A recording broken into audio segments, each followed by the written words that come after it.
solid-state battery forum, President Yu and Secretary and pay more attention. President Gu also attaches great importance to this forum, so there must be no slip-ups. Time is pressing, let's set off immediately. Go! Without bothering to sit down again, they left the meeting room with the phone in their hands, ready to go on a business trip. After hanging up the phone, Gu Feng slowly walked over to the sofa. Niu Bo and Sun Ma accompanied Grandma and Su Luli as they chatted, sitting down next to Su Luli. Grandma, what are you talking about that you're so happy about? Chapter 153, Private Kitchen. With a sheepish grin, he joined the conversation, too, as he had nothing better to do. Young master, we didn't say much. We were just sharing with the young mistress the embarrassing story of you wetting the bed when you were little. Oh yes, old lady, I remember one time, young master woke up at night with a psychotic episode, and stood by the side of the bed and started peeing. He peed all over the head of the household. Uncle Niu himself has a rather dull expression, and when he speaks, his tone is serious, so the level of hilarity is directly maxed out. Su Luli sits with her legs together in front of the sofa, her skin exquisite like porcelain, every curve just right, a sweet smile on her face, beaming with happiness. Uncle Niu, Grandma's son, you guys. I was thinking of shamelessly joining in, but I never imagined that the clown would be myself. I felt helpless inside. If I continue to sit here and listen, I'm just humiliating myself. I might as well get up and go outside for some fresh air. I let Grandma and the others continue chatting on the living room sofa, and Gu Feng went outside the villa alone. Before long, it was noon. After a simple lunch, Grandma and Grandma's son started teaching Su Lili how to make tiger head shoes. Uncle Niu found a pair of chess pieces somewhere and, feeling bored, dragged Gu Feng to the corner of the living room and started playing chess. They played for the whole afternoon. Finally, it was 5 p.m., and time to prepare for dinner. Grandma's son told Wang Chang to prepare the car, and then turned back to lead Su Luli and the old lady out to the car. Gu Feng, Niu Bo, and a few ants followed in the cars behind. Where are we going to eat, Niu Bo? Gu Feng asked curiously, as Niu Bo sat in the passenger seat. He had been so busy playing chess with Niu Bo in the afternoon that he had forgotten to ask Grandma where they were going to eat. Not knowing what to say in response to Gu Feng's question, Mr. Niu just shook his head. You don't know either? That's right, you've been playing chess with me all afternoon, it would be strange if I knew. Since Mr. Niu didn't know either, he simply didn't want to think about it too much, leaned back in the back seat, and began to close his eyes to rest. The car started up and it was only a matter of 10 minutes before they arrived. Mr. Niu got out of the car with him, walked a few steps forward, and came to the side of Grandma and Su Luli. At this time, Grandma's son was in front of them, explaining something to the staff. A private restaurant. Grandma, have you eaten here before?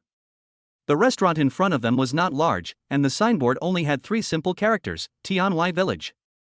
Judging from the scale, it was definitely a private restaurant. Grandma must have asked Sun Mama to make a reservation here beforehand. I have eaten here. I have eaten here with your grandfather.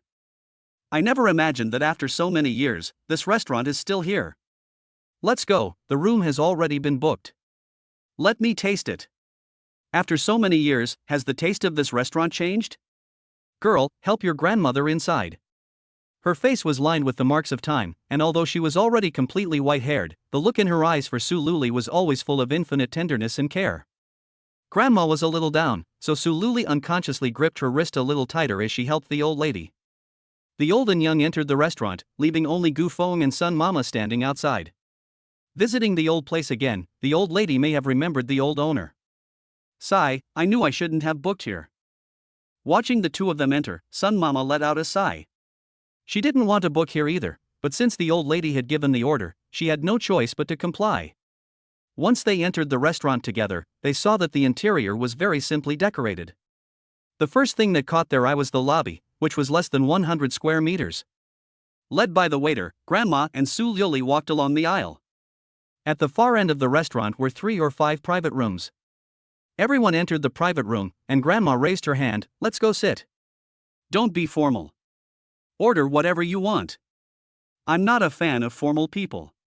Bring the menu over here. After addressing the people present, she turned to the waiter and told him to bring the menu over. The dishes here are all private dishes. I came here a few times more than 10 years ago, and the taste was very good. I don't know if the taste has changed now. What do you want to eat, girl? She put the menu in front of Gu Feng and Su Liuli, meaning that she wanted the two of them to take the menu and order first. Grandma, I want something light. I'll have 2 vegetarian dishes. 1 stir-fried water spinach and 1 corn with pine nuts. Su Liuli ordered 2 dishes symbolically, and Gu Feng handed the menu back to Grandma. Grandma, you've eaten here before, so you must know what dishes are good here. Okay, I'll order. After scanning the menu in front of her, Grandma quickly asked, Young lady, do you still have the 8 treasures duck? 8 treasure immortal duck, yes. Okay, bring me 2 8 treasure immortal ducks. And 2 crispy squab.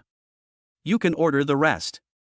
Like Su Liuli, after ordering 2 dishes, Grandma handed the menu to Wang Ma and the others.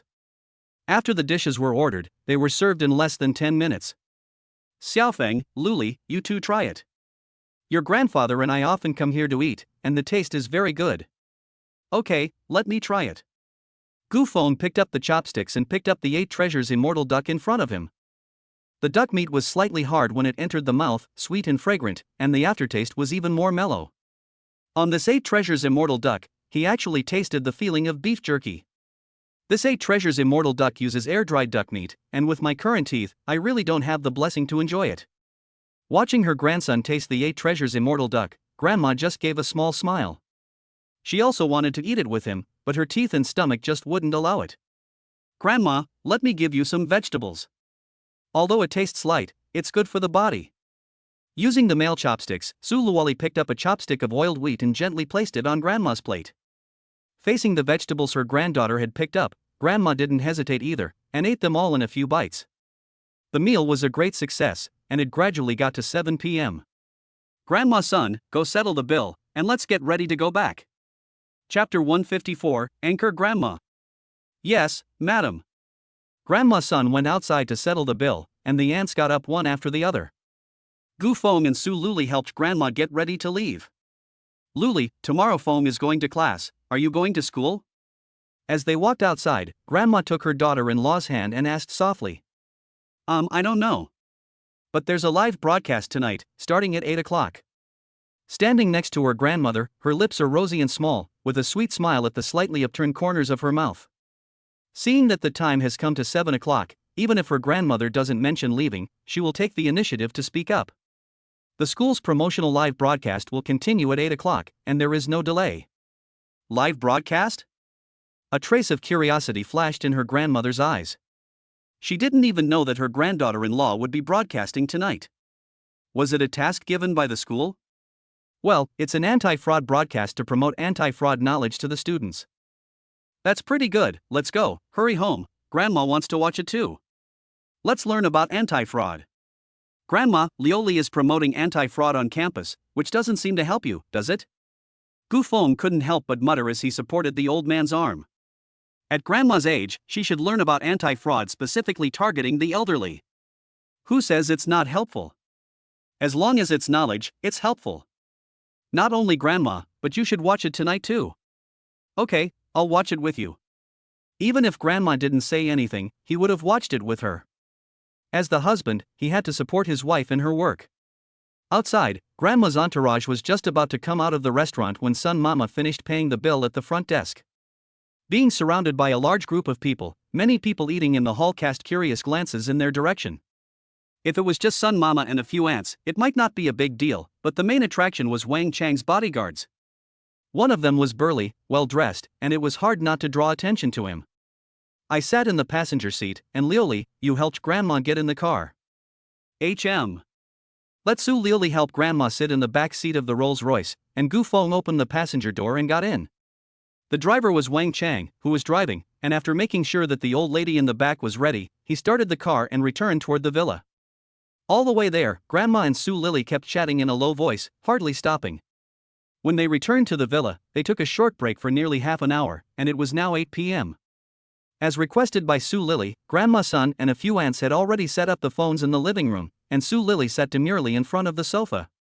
Her long, slender legs were together, and her hands were gently placed on her knees. Grandma and Gu Feng sat on either side of the sofa, each with a tablet in front of them. As the live broadcast began, people started to appear in the broadcast room one after the other.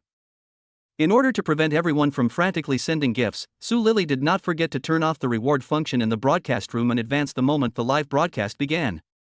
Hello everyone, today is Monday, and we will continue with the previous explanation of anti-fraud knowledge. Strange, why can't I send gifts? Can I send hearts? The reward function has been turned off. I can't reward anymore.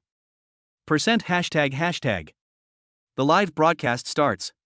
After noticing that the reward function in the live broadcast room has been turned off, everyone starts a heated discussion in the chat box. The speed of the scrolling is even crazier than before when the rewards were crazy. Sister Sue's home is so big. Really? There's even a crystal chandelier in the back. Is this a villa? Where is Sister Sue from? No wonder the rewards have been turned off. It turns out that Sister Sue doesn't even care about our petty rewards. Wow, is this the legendary princess of the heavens? No one paid much attention to the anti-scam content, but instead they all started talking about the background of the live broadcast room. These kids, none of them are paying attention. Grandma was wearing reading glasses, watching the live broadcast room, staring at the flashing comments on the live broadcast room, muttering to herself. In order to maintain her composure, Sue Lily could only try not to look at the flashing comments below, but there was only so much anti-scam knowledge, and after more than 10 minutes of narration, what needed to be said was gradually finished. If I continue, it will just be the same old stuff, and there's no point in saying it. Today's broadcast will last for an hour and a half. I've finished speaking here, so if you have any questions, you can type them on the shared screen. Sitting in front of her phone, Sue Lily's face is soft and sweet, her helpless little eyes fixed on the flashing screen. The broadcast room is quiet. Grandma sits up straight, her kind eyes sweeping over Sue Lily. In the distance, Grandma's son, Uncle Nyo, and a few aunts stood still. Young Mistress was broadcasting live, while Old Mistress and Young Master were watching attentively. They dared not make a sound. The quiet atmosphere lasted for 2 or 3 minutes.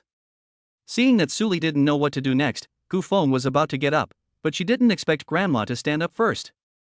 My dear, Grandma has never broadcasted live before. Let Grandma chat with these kids. Grandma, you. It's okay, you've already said what you needed to say. I've been a teacher at school before, so I know how to give a lecture. With a white, oval face and a pair of watery eyes under curved eyebrows, she blinked gently. After hearing what her grandmother said, she suddenly realized that her grandmother had previously been a professor at the Imperial Capital University. In terms of teaching experience, she is many times better than her. Cough cough, the anti-scam knowledge has been explained almost completely, so let's learn some other knowledge next. Grandma, come sit over here. She got up slowly, holding her clothes with one hand and holding her grandmother's arm with the other, guiding her to the phone and making her sit down. Good. Grandma's face was beaming with a smile, as warm as the sunshine, kind and gentle. She had always taught from the lectern before, but this was the first time she had taught remotely, sitting in front of the phone. Wearing reading glasses, she couldn't help but look at the phone. The hostess had gone from being the school beauty to a kind-looking old lady, and the live broadcast room instantly became a lot quieter. Ha! Where did Miss Sue go? Who is this old lady? Didn't you hear? Miss Sue called her grandma, so this old lady must be Miss Sue's real grandma. Hello, Grandma. Hello, Grandma. The children started to say hello to the grandmother in a neat manner, and the smile on the grandmother's face became even wider. Ahem. Children, while there is still some time, let me, an old woman, give you a lecture. I don't know anything else, but I can mainly tell you about economics. From a macroscopic perspective, the global financial system is in A. As soon as she started the lecture, she couldn't stop once she got into it. The students in the live broadcast room were a little uncomfortable at first, but as the grandmother's explanations gradually deepened, the popularity of the live broadcast room also increased. Half an hour later. Sulioli, look, there are even more people watching Grandma's live broadcast than watching yours. It seems that there are also many students from outside the school. Gu Feng and Su Liuli sat together, their eyes fixed on the number of people in the live broadcast on the upper right of the tablet. After Su Liuli handed over the live broadcast room to Grandma, the number of people in the live broadcast room suddenly dropped to a few hundred, and now, in just half an hour, the number of people in the live broadcast room has already exceeded 20,000. And that's not all, the number of people watching the live broadcast is still growing like crazy. Grandma is amazing. She teaches economics, and yet she can attract so many people to listen to her lecture. I really didn't expect that. Su Liuli leaned against Gu Feng, watching the number of people in the live broadcast room rise crazily. Her inner shock was no less than Gu Feng's. This is the first time I've heard such a thorough explanation. Grandma, you're amazing. Grandma looks familiar. I feel like I've seen her somewhere before. Chapter 155, A Woman of Flowers. Although the level of activity in Grandma's live broadcast room was not as high as Su Liuli's, the number of people had completely surpassed it. It was obvious that the students in the live broadcast room were listening attentively. Regarding how a company can enter the international market as soon as possible, we can discuss the following points. First, it was already 9 o'clock, and sitting on the sofa, Gu Feng and Su Liuli had already become numb. The number of people in the live broadcast room at this time had already exceeded 100,000, and Grandma was still going on and on. After sitting in front of the phone for such a long time, Sun Mama, who was in the distance, tiptoed up and, without alarming the old lady, carefully poured a glass of water onto the coffee table. Not sure if she wasn't thirsty at all, she continued talking for more than an hour, and Grandma didn't even move the glass once. Seeing that it was already past 9:30, Su Liuli gently nudged Gu Feng's arm. It was time, she had been talking for an hour and a half, let Grandma take a break. This looking at her grandmother, Gu Feng hesitated and shook his head. She was still in the mood, so let's wait a little longer. Another 10 minutes passed, and it was 10 o'clock in the evening. Class, that's all for today, we'll talk about the rest next time. Bye. After saying this to the live broadcast room, Grandma turned to Su Liuli and said, Girl, I'm done. How do you turn this off? Grandma, let me do it. After the old lady had finally finished speaking, Su Liuli got up and came from in front of Gu Feng to stand next to her grandmother. The lecture was over, and the live broadcast room instantly exploded. I remember where I've seen Grandma before. On the wall of teaching building number 1 at Daidi University. Professor of International Business Administration and Finance, Hua Jingu. Grandma Jingu. Professor Jingu. It turned out to be Grandma Hua. Oh my god. I just listened to a lecture given by Professor Hua Jingu herself. I've only seen Professor Hua give lectures on video before, but this is the first time I've seen her in person. Everyone was as excited as if they had just been given a shot of adrenaline. Su Liuli sat in front of the sofa, staring at the top right corner of the screen, her face full of shock. There were a total of 120,000 people online, and the number hadn't dropped significantly even after the grandmother had left the screen. Professor Hua, when will your next live broadcast be? When will your next live broadcast be? Professor, when will I be able to hear you lecture again? Professor, will you continue your live broadcast tomorrow night? It's late today, so we'll stop here. I'm not sure if Grandma will have time to give a lecture tomorrow, and I've caused you all trouble. A soft voice sounded out, and after a few words to the phone, Su Liuli raised her hand and closed the live broadcast room. Grandma, drink some water. You must be thirsty after speaking for so long. After the young mistress closed the live broadcast room, Sun Ma quickly picked up the glass on the coffee table and handed it to Grandma. Su Liuli sat dazedly in front of the sofa, looking at her grandmother, who was drinking water. It was only just now that she realized her grandmother's name was Hua Jingu. She didn't study finance, but from the reactions of everyone in the live broadcast just now, her grandmother was definitely a pretty remarkable person. Ding dong. Liuli, your phone. The phone suddenly rang behind her, and Gu Feng handed Su Liuli's bag to her. Oh, Grandma, I'm going to answer the phone. Okay, go ahead. Taking out her phone from her bag, she looked at the incoming number and carefully pressed the answer button. Hello? Mani. In the women's dormitory of Fuxing University, Wang Mani, Dong Jejia, and Lu Xiaoyu gathered in front of the computer desk, holding their phones in front of the live broadcast room that had already ended. Liuli, you are amazing. Do you know that in less than half an hour, more than 100,000 people watched it online at the same time? I just checked, and it turned out to be Professor Hua, an academic giant like the pillar of the country. You hit it really well, and she is actually your grandmother. Lu Xiaoyu and Dong Jejia stood close to Wang Mani, and the three of them were already shocked beyond words. Mani, it's not what you think. I'll explain to you tomorrow. I have to go now, I have something to do. Without giving Wang Mani the chance to pursue, Su Liuli quickly hung up the phone. Do. A busy tone came from the other end of the line. Wang Mani took the phone away from her ear, her fair face full of shock. This little brat, she hung up on me. Never mind, when Liuli comes back, we'll interrogate her properly. I'm going to sleep first. Dong Jia closed the notebook on the computer desk and turned over in bed. Lu Xiaoyu and Wang Mani glanced at each other and tidied up before returning to their own beds to get ready for bed. In less than 3 minutes, Su Liuli, who had been on the phone, returned from the corner of the living room. With a radiant, flawless face, she slowly walked up to her grandmother, hesitated for a long time, and then whispered, "Grandma, tomorrow night will you still be streaming live?" She had already put down her water glass, and her grandmother looked at her with kind eyes. "Whatever you want, Grandma," she said. "There's nothing interesting here, and teaching would be a good choice." "I haven't taught for many years since I retired," she said. Upon hearing her words, Su Luoli's face lit up with joy. "Grandma, so you're willing to go live tomorrow night too? That's great. I just happened to see that many of the students watching the live stream didn't understand the questions and were waiting for you to continue the lecture.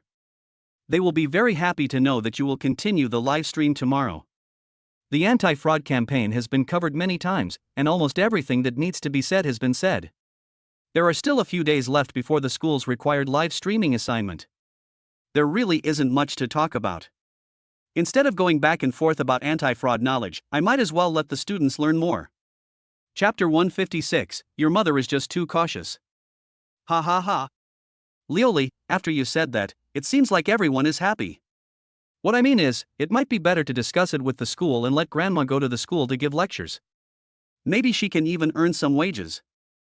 Gu Feng said half-jokingly, but who knew that when Grandma heard this, she actually nodded alone. It seems like that makes sense. Liuli, what do you think? It definitely works for me, so I'll turn around and ask my granddaughter's opinion. Grandma suddenly asked for her opinion, and Su Liuli was really a little flattered. Her pretty face was blank for a long time, and in the end she whispered, "Grandma, maybe we should discuss this for a long time. Mom might worry about your health. She doesn't have a problem with it, but it's mainly because it's not easy to explain to my mother-in-law. If she knows that Grandma is still working at her age, she will definitely fly to Shanghai to stop her. Your mother is just being cautious. Grandma knows her own body. She may be old, but she's not so old that she can't walk. If she teaches at Fuxing University, as long as you two don't tell your mother, she won't know." Feng, Liuli, what do you two think? After Grandma said this, Su Liuli couldn't make up her mind for a while, and could only turn to look at Gu Feng, who was sitting next to her. "Okay, Grandma, I promise not to say anything." "Grandma, I won't say anything either." Gu Feng raised his hand to show his attitude, and Su Liuli immediately followed suit and spoke in a low voice.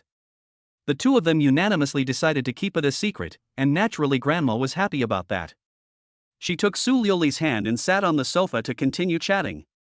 They chatted from 10 o'clock until 11. Seeing that it was already late at night, Sun Ma and Nyobo felt embarrassed to interrupt, so they could only keep giving Gu Feng signals. Seeing the anxious look on the two of them, Gu Feng rested his hands on his knees and slowly got up. "Grandma, it's getting late. I still have to go to school tomorrow, so why don't we stop here? You can talk to your precious granddaughter tomorrow." She glanced at Su Liuli, who had a slightly pouty cherry-red mouth and a twinkle in her eyes, as if she wasn't very happy about it. "It's 11 o'clock. I didn't even notice. Liuli, you go back with Xiaofeng and get some rest early, and Grandma will keep chatting with you tomorrow." "Go on now." "Yes, Grandma, we'll go back then." "You rest early too, Your Excellency." "Young mistress, don't worry, we'll take care of the old lady, we'll help her go back to bed." Finally, when the old lady got up and went back to the room, Grandma's son came to the sofa in 3 quick steps. Without waiting for the old lady to stand up straight, she put her hands on the old lady's arms. "Let's go, we'll go back too." Gu Feng led Su Liuli back to the room. With Sun Ma's help, Grandma also walked towards the house. After a full night's rest, time quickly came to the next day.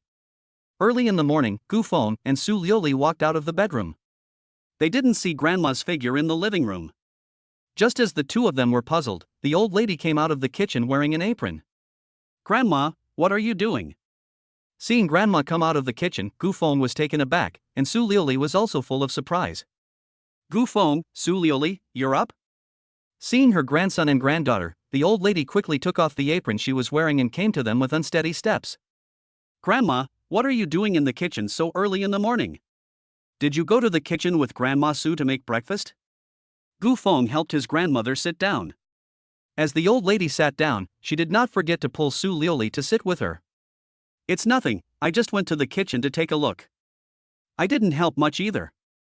Grandma, how did you sleep last night? Are you still used to sleeping in a room? Holding her hand, Su Luli sat next to the old lady, her tone concerned. I slept very late last night, I don't know if you got a good rest. I'm used to it, sleeping next to you too, I slept so soundly that I can't even describe it. Just this morning, I fell asleep unconsciously and slept until 6:30. When I was in the imperial capital, I never slept this late, I always got up before 6 o'clock. Grandma's face was beaming with a kind and friendly smile, and there was a hint of excitement in her eyes. On hearing this, Gu Feng couldn't help but smile wryly. Grandma, if you're getting up late, isn't it because you slept late last night? Late? Not at all. When I was at home, I slept late too, but in the end I woke up early in the morning. Today's breakfast is wonton, and it's almost ready, so let's go to the dining room. Following Grandma into the dining room, it takes less than a minute for two maids to arrive with two trays, each with several small bowls. Madam, Master, Madam, the wonton is ready. Here are the condiments, enjoy. They set the food down one after the other, and the maids retire to one side with the trays. Xiaofeng, what are you doing? Hurry up and eat. Grandma gestured for him to hurry up and eat, and Gu Feng promptly picked up the small spoon next to him. Grandma, I'll start then. He added a little condiment and then started to tuck in with the spoon in hand. The large, stuffed wonton was steaming hot, and the smell was delicious. After breakfast, Su Luli had nothing to do at home, so she stayed with Grandma, while Gu Feng went to school alone. He soon arrived at the gate of Fuxing University, took out his phone to check the time, and realized that there was still almost an hour before class started. I wonder if Jiang Yu and the others have already woken up. He took his phone and entered the school gate. He arrived near the boys' dormitory, but instead of going straight back to the dormitory, he headed straight for the school cafeteria. At this point, Jiang Yu, Xiao Kai, and Zhang Tiniu were definitely not yet awake. Instead of following them out for dinner later, he might as well bring these guys something to eat in advance. He arrived at the cafeteria, bought a few breakfasts at random, and strode back to the boys' dormitory. As he had guessed, the dormitory door was tightly shut. Standing in front of the door, he could faintly hear snoring from inside. What a good night's sleep. Knock, knock, knock. Open the door. The dormitory door had been locked from the inside, so there was no way for him to open it from the outside, so he had to knock on the door with his hand. He knocked 2 or 3 times in a row, leaning his head against the dormitory door, and the snoring inside continued loudly. Jiang Yu, Xiao Kai, Tainio, don't sleep, open the door quickly. He continued to knock hard on the door, making a lot more noise than before. His efforts paid off, and this time there was finally movement inside. After a few minutes of hesitation, Jiang Yugu opened the door dazedly, shirtless. Gu Feng? You're back so early? Early? Do you know what time it is? It's 8 a.m. now, and the earliest class doesn't start until 8:30, which is less than half an hour away. Chapter 157, it's on the news. Ha! What's that smell? It smells so good. Jiang Yu obviously didn't hear what Gu Feng said, and she sniffed lightly, suddenly smelling the aroma of breakfast. Her eyes gradually became clear, and her gaze looked up at Gu Feng's hands. Wow! Breakfast? Is that breakfast? Gu Feng, you brat brought us breakfast? Seeing breakfast is comparable to seeing one's biological father. Jiang Yu exclaimed, and at the same time, he reached out his hands and grabbed the bag in Gu Feng's hands. Jiang Yu was excited, and Zhang Tiniu and Xiao Kai were even more exaggerated. They were still sound asleep 1 second ago, but the next second they had already sat up in bed. Jiang Yu, what's so delicious in the bag? There's everything, hurry up and come down. Gu Feng, I love you more and more. Ha ha ha ha. Putting the bag aside, Jiang Yu ran to the balcony, laughing loudly, and washed up in a flash. Then she reached into the bag and took out a meat bun. Seeing Jiang Yu start to eat, Zhang Tiniu and Xiao Kai also sped up.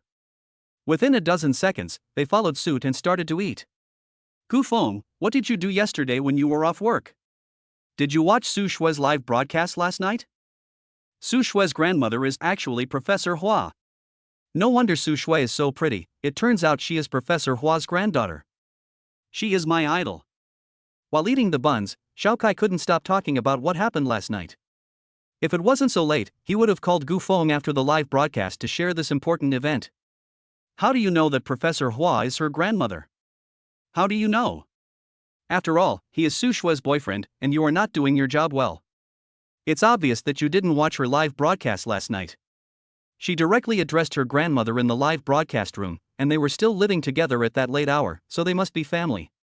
But then again, I heard that Su Shuet applied for a scholarship before, and judging from the environment of the live broadcast yesterday, it seems that her family is not short of money. Cough cough. Xiao Kai, what are you talking about? You talk too much. Feeling that there was something wrong with Xiao Kai's words, Zhang Yu quickly kicked him. How could you ask such a question in front of Gu Feng? They believe in Su Shue's character, and definitely not the kind of person who would apply for a grant when they are rich. There must be some kind of misunderstanding. Gu Feng, don't mind me, I was just talking nonsense. Look at my big mouth. Slapping himself in the face, Xiao Kai's eyes were embarrassed. It's okay, I'm not that petty. With his hands spread out, Gu Feng chuckled lightly, pulled out a chair and sat down. He knew exactly what kind of person Su Liuli was. He had been working part-time before, so it was only normal for him to apply for a grant. On the contrary, what he was more curious about was that with Su Liuli's family background and academic performance, it was worth pondering why he had not applied for a grant. I told you so, ha ha ha. Have you eaten yet? If not, eat with us. After finishing the bun, Xiao Kai and the others remembered to ask Gu Feng if he had eaten. I've already eaten. Hurry up and eat, clean up after you're done, and hurry to class. Okay. He nodded quickly, ate quickly, and finished the meal in no time. Full. I'll take the trash, let's go. Zhang Tiniu took the trash and the three of them walked towards the teaching building. On the way, there were students hurrying to class everywhere. Because they had eaten breakfast early, there were not many people in the classroom when the three arrived. They went straight to the back of the classroom and sat down. Within 10 minutes, students began to enter the classroom one after the other. 5 minutes before class started, Zhang Yu, who was staring at her phone reading the news, suddenly exclaimed, "Holy shit! This is on the news." She was holding her phone in an excited manner when she suddenly exclaimed, and many of the surrounding students looked over. What's on the news? Who made the news? It was on the news last night, live broadcast, the financial news of the Magic City. Look! Gu Feng and the others took turns looking at the phone, and the front page headline of the financial news was actually the live broadcast of Grandma last night. The headline was even more exaggerated. The famous domestic economist, Professor Hua Jun, gave a live lecture at Fuxing University, which was followed by hundreds of thousands of people. Gu Feng's eyes narrowed slightly as he took the phone from Zhang Yu's hands. After double-checking, he handed the phone back to Zhang Yu. Unexpectedly, just a simple live broadcast would directly make it to the front page of the financial news in the Demon City. Phew! Grandma, you can't blame us for this, your parents will definitely find out. Gu Feng muttered to himself. Something as big as making the front page of the financial news in the Demon City definitely couldn't hide from your parents' eyes. Shoo! The teacher is here. While a few people were still excited, Zhang Tiniu noticed the professor wearing reading glasses at the entrance of the classroom and hurriedly spoke up to remind him. The first class had hurriedly passed, and before the second class had even begun, my mother had already called. I knew exactly why my mother had called, so while there was still some time left in the class, Gu Feng got up and went to a corner to answer the call. Hello? Mom. Xiao Feng, what's wrong with your grandmother? She gave a live lecture last night? Why did she give a live lecture, and who arranged it? In the office of the chairman of the Kyushu group, Song Huilan rested her hands on the desk and stared at the news on the tablet in front of her, her face slightly unsightly. Mom, don't worry, let me explain. No one arranged it. Last night, Liuli did a live broadcast on anti-fraud, and Grandma, being bored, volunteered to give a lecture. I saw that she was quite happy, so I didn't stop her. She leaned closer to the window and whispered into her phone. Song Huilan on the other end of the line hesitated for a couple of seconds before speaking again. Liuli is pregnant, and your grandmother isn't in good health. You need to take better care of them in Shanghai. In the future, try not to let your grandmother give live lectures. She is very serious about teaching, and can't afford to miss even a minute in a 2-hour class. She doesn't even drink water during class. At her age, I'm really worried about her health. Gu Feng didn't know much about this, but as her daughter-in-law, she knew that her mother-in-law was usually one way, but when teaching students, she was a different person. Okay, Mom, I got it. I'll tell my grandmother what you mean. He would tell his mother exactly what she meant, but whether his grandmother would listen, he really couldn't decide. After hanging up with his mother, before he could return to his seat, his father Guzhengwa's phone call came in. Chapter 158, External Professor. Far away in Yundu, Guzhengwa's intention for calling was exactly the same as his mother Song Huilan's. They were both asking about her grandmother's live broadcast of the class. Leaning against the classroom window with one hand, she took the phone and explained it again to her father. After a minute or two of patient explanation, his father finally hung up the phone. After putting the phone down, she returned to her seat just in time for the second class to begin. Sitting among Zhang Yu and the others, she patiently completed the second class. As it neared noon, she said goodbye to Zhang Yu and the others and headed straight back towards the villa. In the living room of the villa, as soon as she stepped into the doorway, she saw Su Luli and her grandmother sitting on the sofa. The two of them, sitting together, had almost the same smile on their faces, as if they were talking about something particularly happy. Ahem. Grandma, Suli, I'm home. Gu Feng covered his mouth and coughed lightly as he approached the living room sofa. The two people who heard the sound subconsciously looked over here. I'm back. Come and do it. Grandma's eyes revealed happiness as she casually waved at Gu Feng and then once again spoke softly to Suli. Suli, in my opinion, this matter is decided for now. Grandma's already gone to negotiate with the school, so there definitely won't be any problems on my end. But Grandma, Mom just called me, and she mentioned Song Huilan. A hint of confusion appeared on Su Luli's quiet little face. Your mom wants you to persuade Grandma, doesn't she? Don't worry, Grandma will call her herself later. Grandma's words were very firm, and she didn't give Su Luli the chance to continue persuading. Sitting in front of the sofa, Gu Feng was confused. Looking curiously at Grandma and Su Luli, he couldn't help but ask in a low voice, Grandma, what are you two talking about? What did Sun Mama go to the school to negotiate and what did my mother tell Liuli to persuade you? What do you want? This morning, the leader of the Shanghai Education Bureau sent someone to contact them, wanting Grandma to be an external professor at Fuxing University and give classes twice a week to the students of the School of Finance. What? The Municipal Education Bureau of the Demon City? Although she had guessed that someone might come to ask her to teach, she never expected it to be the Municipal Education Bureau of the Demon City. Gu Feng was puzzled, but Niu Bo, who had been standing behind the sofa, explained very aptly, Young master, the old lady used to be a professor at Imperial Capital University. At that time, it was Gui Shou, the director of the Imperial Capital Education Bureau, who personally came to ask. Although it wasn't exactly 3 visits to the thatched cottage, it was also a very difficult process. After Mr. Niu finished speaking, Gu Feng gradually understood. The current Devil Metropolis wanted to emulate the imperial capital of those years. That being said, even if Grandma was willing, her parents, who lived far away in the imperial capital in Cloud Metropolis, would not agree. Grandma, you really can't make this decision alone. You know how stubborn my parents are. It's possible that they will have to fly to Devil Metropolis. Before you say yes, you'd better find a way to convince them. Grandma, Gu Feng is right. After all, you are the wife of the family, and in persuading Grandma, Su Luli and Gu Feng are in complete agreement. Since both the grandson and granddaughter say so, even if Grandma is stubborn, she can't say anything more. Okay, you two wait here, I'll go back and call your mother. Sit here quietly.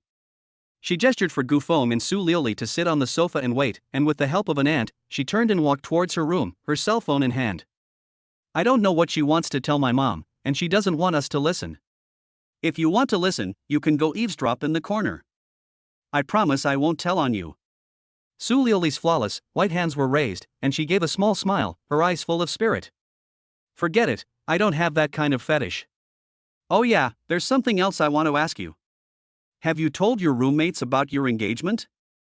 Gu Feng lifted his hand to touch his eyebrows, his eyes looking a little embarrassed. This morning, he had wanted to find an opportunity to tell Zhang Yu and the others about his impending engagement. He had thought about it very well, but as soon as he saw them, the words on the tip of his tongue just wouldn't come out. When it came to engagement, Su Liuli's face flushed a little. I haven't told them either.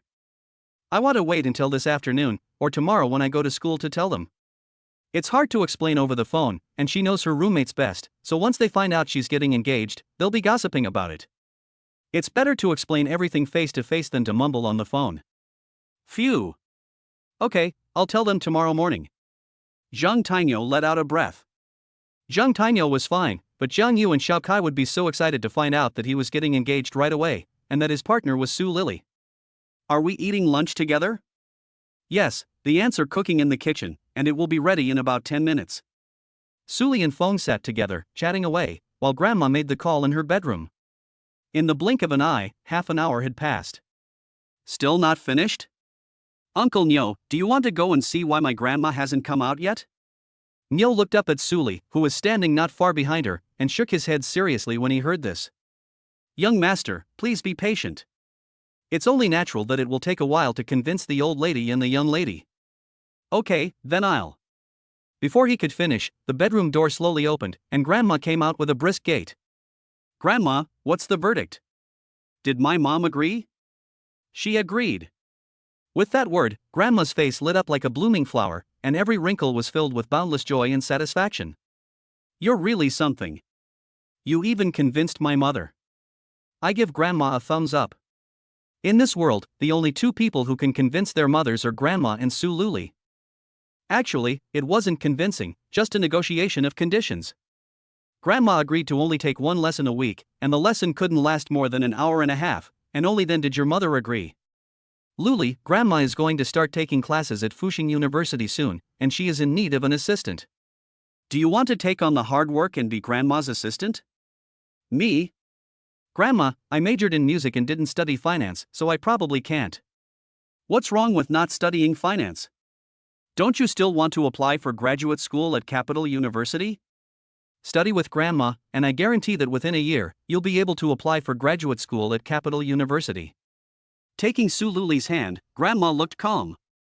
Others might not be able to do it, but for Grandma, tutoring a child to graduate school at Capital University is a piece of cake. Chapter 159, Personal Assistant. Su Lily sat next to her grandmother, and she believed in what the old lady said. Being her grandmother's assistant would allow her to take care of her grandmother and learn a lot about finance at the same time. After a short moment of thought, Su Lily finally nodded and agreed. Yes, Grandma, I'll be your assistant. Good. I knew you wouldn't want to leave me alone, my girl. Nyobo, call Grandma's son and tell her that the family has agreed. Yes, madam. Nyobo, who had been standing silently behind the sofa, immediately picked up the phone and dialed Sun Ma's number after receiving the order from madam. Meanwhile, in the office of the president of Fuxing University, Sun Ma stood by her desk, with three people standing not far in front of her. If Gu Feng and Su Liuli were here, they would definitely recognize her at first glance. Standing on the left was the president Lin Guifeng. The phone rang, and Sun Ma answered it. After a few brief words, she hung up. Director Yang, the family has agreed, and my wife's work can be arranged. But I have to remind you, you need to pay attention to the working hours and workload. Grandma's son's tone was calm, and the middle-aged man in the middle of the three hurriedly smiled. Don't worry, I discussed this matter with Principal Lin personally, and I will definitely pay attention to it. Okay, then I won't bother you anymore, goodbye. After the last sentence was finished, Grandma's son left the office without looking back. Living room of the villa. Okay, to celebrate Grandma having a new job, there will be 2 more dishes for lunch. Xiaofeng, go to the kitchen and tell the maids to prepare 2 more dishes. Got it. As Grandma instructed, Gu Feng got up and went to the kitchen to tell the maids to prepare 2 more dishes, then he took Grandma and Su Luli to the dining room to wait. In no time, a table full of sumptuous food was served. Nyobo, when will Auntie Sun be back? Back to the old lady, just now on the phone already on the way back, according to the time, should be here soon. Let's wait a little. You all sit down, we'll eat together this noon. Grandma's kind smile is like a ray of sunshine. When she raised her hand, the aunts looked at each other, afraid to be the first to sit down. In the end, Uncle Neo pulled out the chair first, and the other aunts followed suit. In less than 5 minutes, Grandma's son hurried back from outside. There was no one in the living room, so she turned to look in the dining room. After seeing everyone sitting down, her expression first froze, and then she quickly came to Grandma Gufeng's side. Grandma, the Fuxing University side. Wait, let's sit down and eat first, and we can talk while we eat. If we delay any longer, the food will get cold. Oh, good. Grandma, I'll go wash my hands, I'll be right back. She turned around, washed her hands, quickly returned to the dining room, and began eating while reporting to Grandma. After learning that the teaching plan had already been formulated, the smile on the old lady's face grew even wider, and her inner joy was already uncontrollable. "Grandma, I haven't seen you this happy in a long time." Grandma's son smiled happily. In her memory, since retiring, the old lady had hardly been happy at all. "Yes, it's been a long time since I was this happy. All my life, I've never been able to sit still. The thing I worry about most is not having anything to do. Now that I've finally found such a good job, teaching university students every day, even an old fossil like me feels instantly a few years younger." Grandma's kind eyes are full of stories and wisdom. It is obvious that the elderly person really enjoys this job. Gu Feng sat quietly next to Su Lioli. Faced with the happy state of his grandmother, he couldn't help but sneak out his phone and take 2 photos. He sent them to his father right away. Gu Jinghua, who was far away in Yundu attending a meeting, picked up his phone to check his messages. After taking a closer look at the photos his son had sent, his eyes widened, and then a wry smile appeared on his face.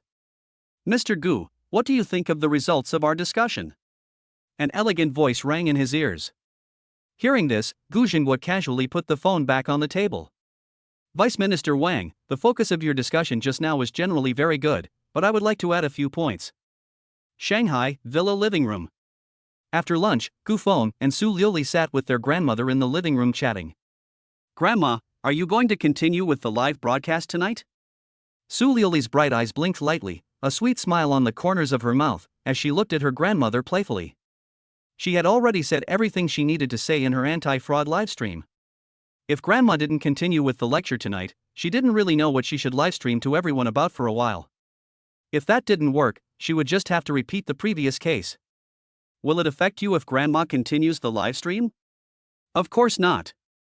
To be honest with you, the school only gave me so many anti-fraud courses, and I finished them all before last night. If you don't lecture tonight, I'll have to repeat the previous courses." Su Luli whispered, her big, bright eyes full of spirit. Upon hearing this, Grandma nodded immediately. "In that case, Grandma will continue streaming tonight.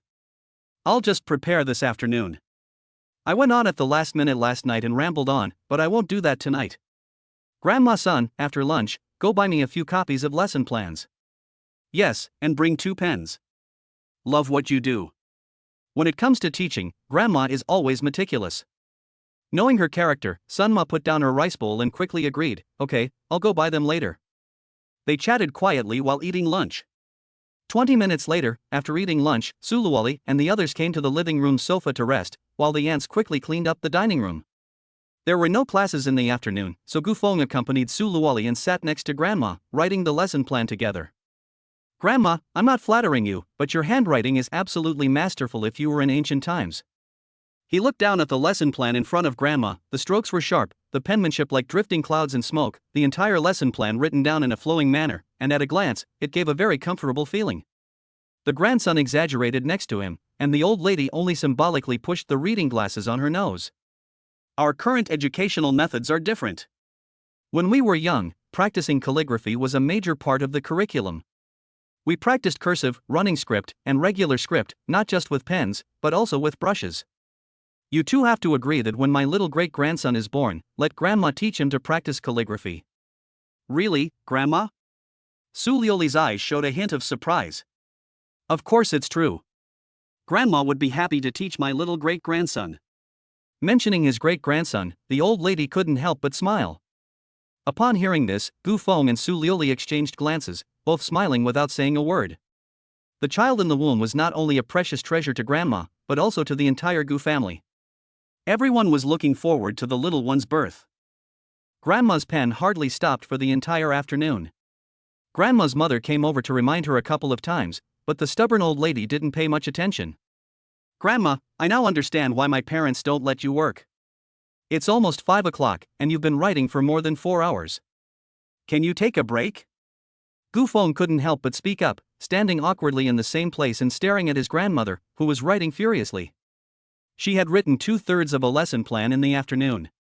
Judging from her posture, she might finish the whole thing if she wasn't reminded. "I'll be done soon." Without looking up, she answered, and continued for another 10 minutes before finally slowly putting down the pen in her hand. "Phew. The teaching plan for the next month is complete. It's been a long time since I wrote, so I'm a bit rusty. Sitting is also quite tiring. Liuli, Xiaofeng, you two accompany grandma for a walk.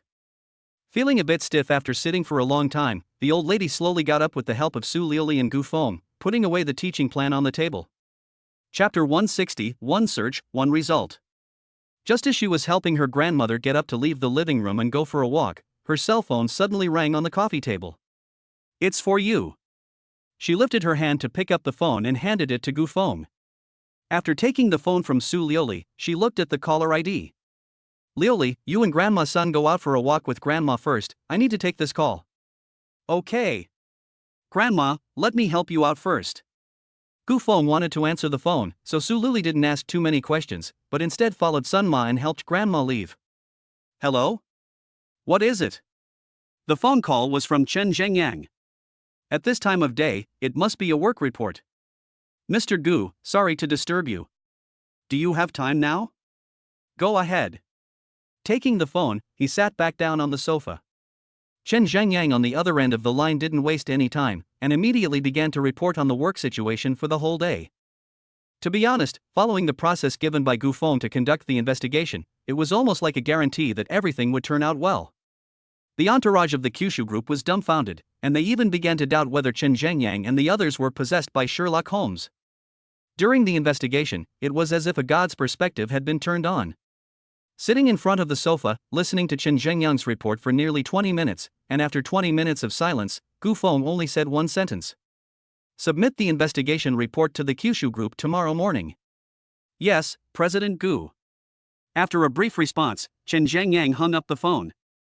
Hearing no movement from the other end of the phone, Gu Feng's body, which had been sitting upright, slowly leaned back against the sofa, his mind wondering what was going on.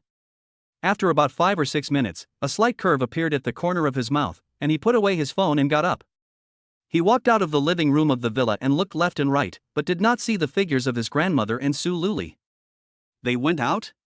Just as Gu Feng was puzzled, an aunt holding a shower head walked towards him. Auntie, do you know where Grandma and the others went? The old lady and the others have gone out. Gone out? Okay, I understand. I thought the elderly just wanted to take a stroll inside the villa, but I didn't expect them to run outside. He strode towards the villa entrance. With Sun Mama and a few bodyguards there, he wasn't too worried about the safety of his grandmother and Su Liuli. He walked out of the villa and along the road for 10 minutes at a fast pace, finally seeing the several people walking a few dozen meters away. While Gu Feng walked quickly forward, Su Liuli, who had turned around inadvertently, also noticed him. Standing still for a moment, holding her grandmother's arm, a few seconds later Gu Feng came up to the group. Grandma, why are you out here?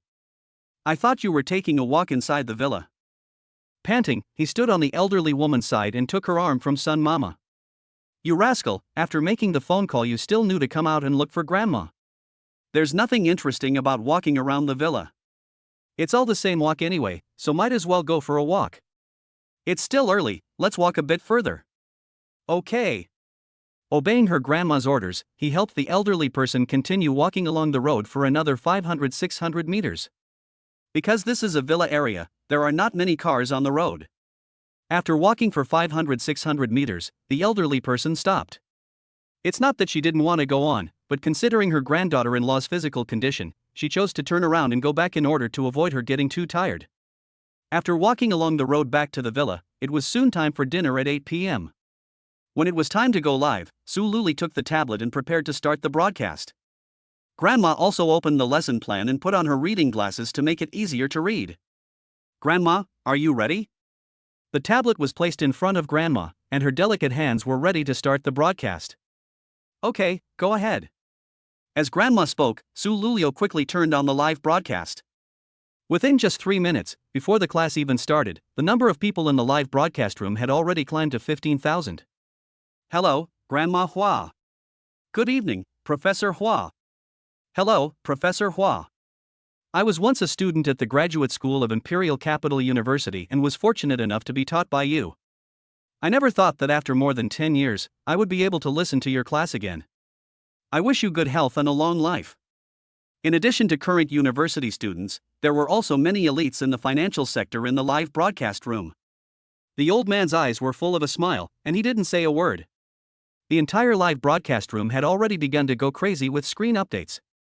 Classmates, let's wait a little while, the lecture will officially begin in 5 minutes.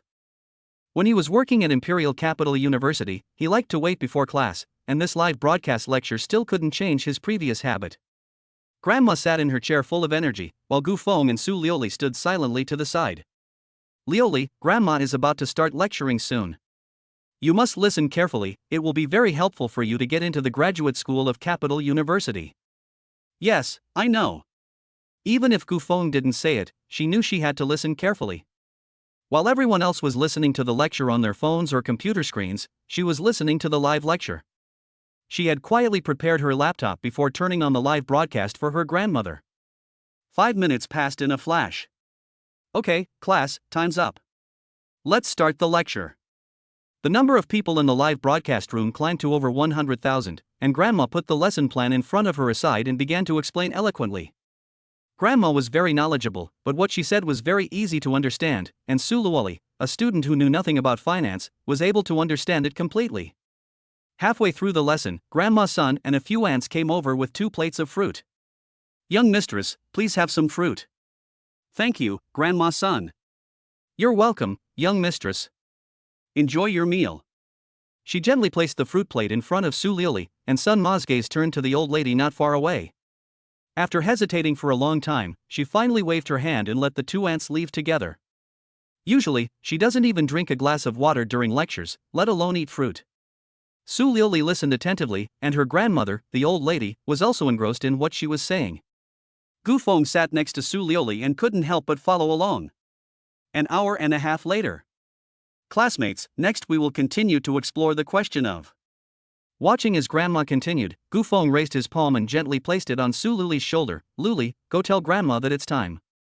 1 second she was listening attentively, the next, Su Luli put down the carbon pen in her hand and slowly walked over to her grandmother.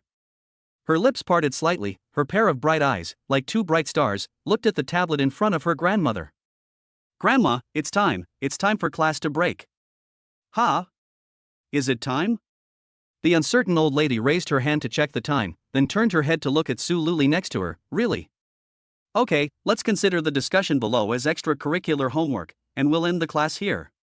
Class is over. Grandma finished speaking, and Su Luli picked up the tablet and turned off the live broadcast. It wasn't until the old lady's class was over that Sun's mother and the other maids hurriedly brought the prepared fruit to the table. Old lady, you're thirsty, eat some fruit to moisten your throat. Yes, put it here.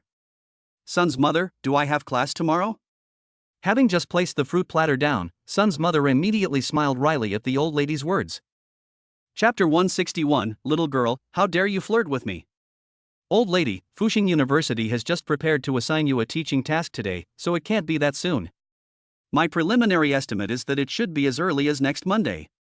What? Next Monday? Upon hearing that the teaching course would not begin until next Monday, Grandma was instantly displeased.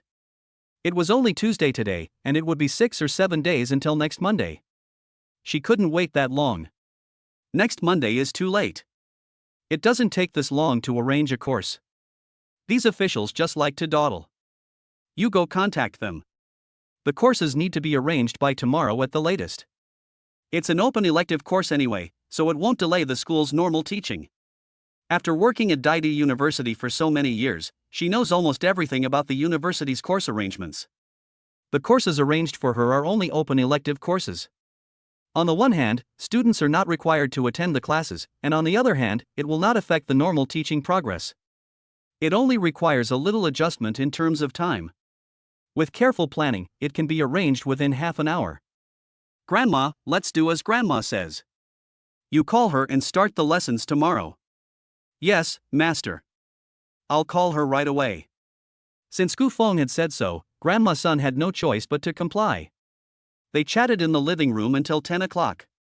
Sensing that it was getting late, Grandma, with the help of Grandma's son, returned to her room to rest. After the old lady returned to her room, Gu Feng and Su Lioli stayed in the living room for a few minutes before following her back to her room. The next morning after a peaceful night, Gu Feng, who was still asleep, heard a rustling sound and opened his eyes dazedly. Su Lioli had already gotten up at some point. With her slender waist and graceful figure, she was facing away from him, seemingly getting dressed. Lioli, what time is it?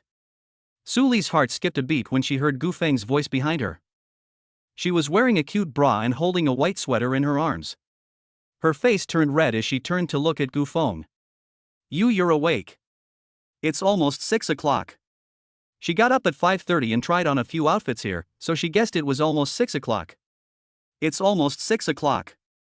Lioli, what are you doing up so early? With her hands supporting her as she got up, Su Lioli, who was standing by the bed, was wearing a long cotton skirt on the bottom half of her body, and a white undershirt on the top half of her body that she had not yet had time to change. Her face was pitiful, and her appearance was simply extremely attractive. Today, I want to accompany Grandma to school, so I want to try on a few outfits.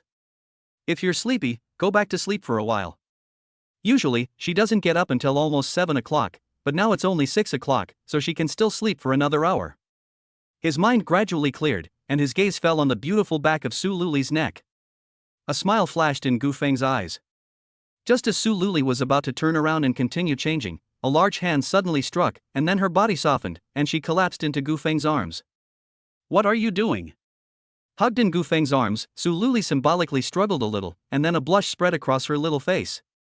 Compared to before, she was obviously more at ease now that she was being attacked by Gu Feng's salty pork again. You can't do anything, but you can hug your wife, right? Humph, but you didn't even ask your wife if you could hug her. Rounded eyes and delicate lips came close to Gu Feng's ear.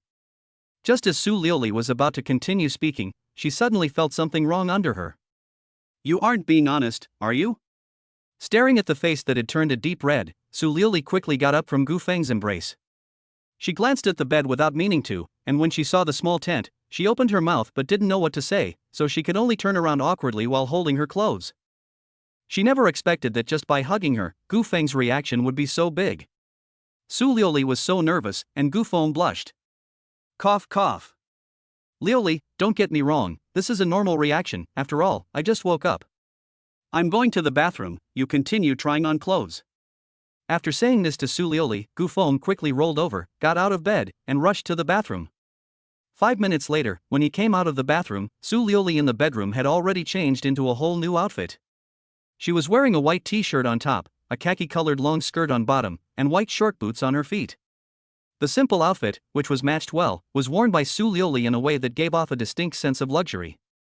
Not to mention, in terms of temperament, she was much more advanced than those models in the shopping mall. Are you done?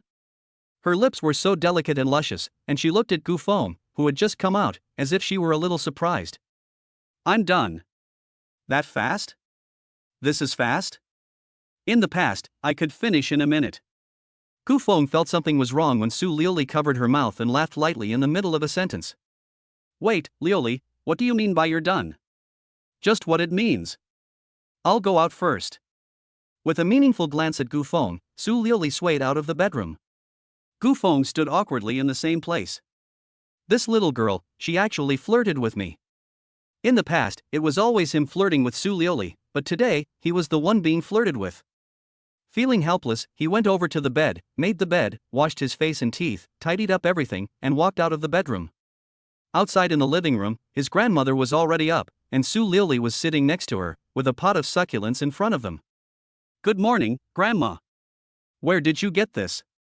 She pointed at the pink succulent on the coffee table and sat down opposite the two of them. Grandma bought it from the morning market. It's for me. She gave a sweet smile and placed her hands affectionately on her grandmother's arm.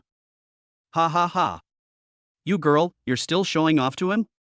She poked Su Lily's head with great affection, and Grandma continued, I went to the morning market with Grandma's son and didn't buy anything.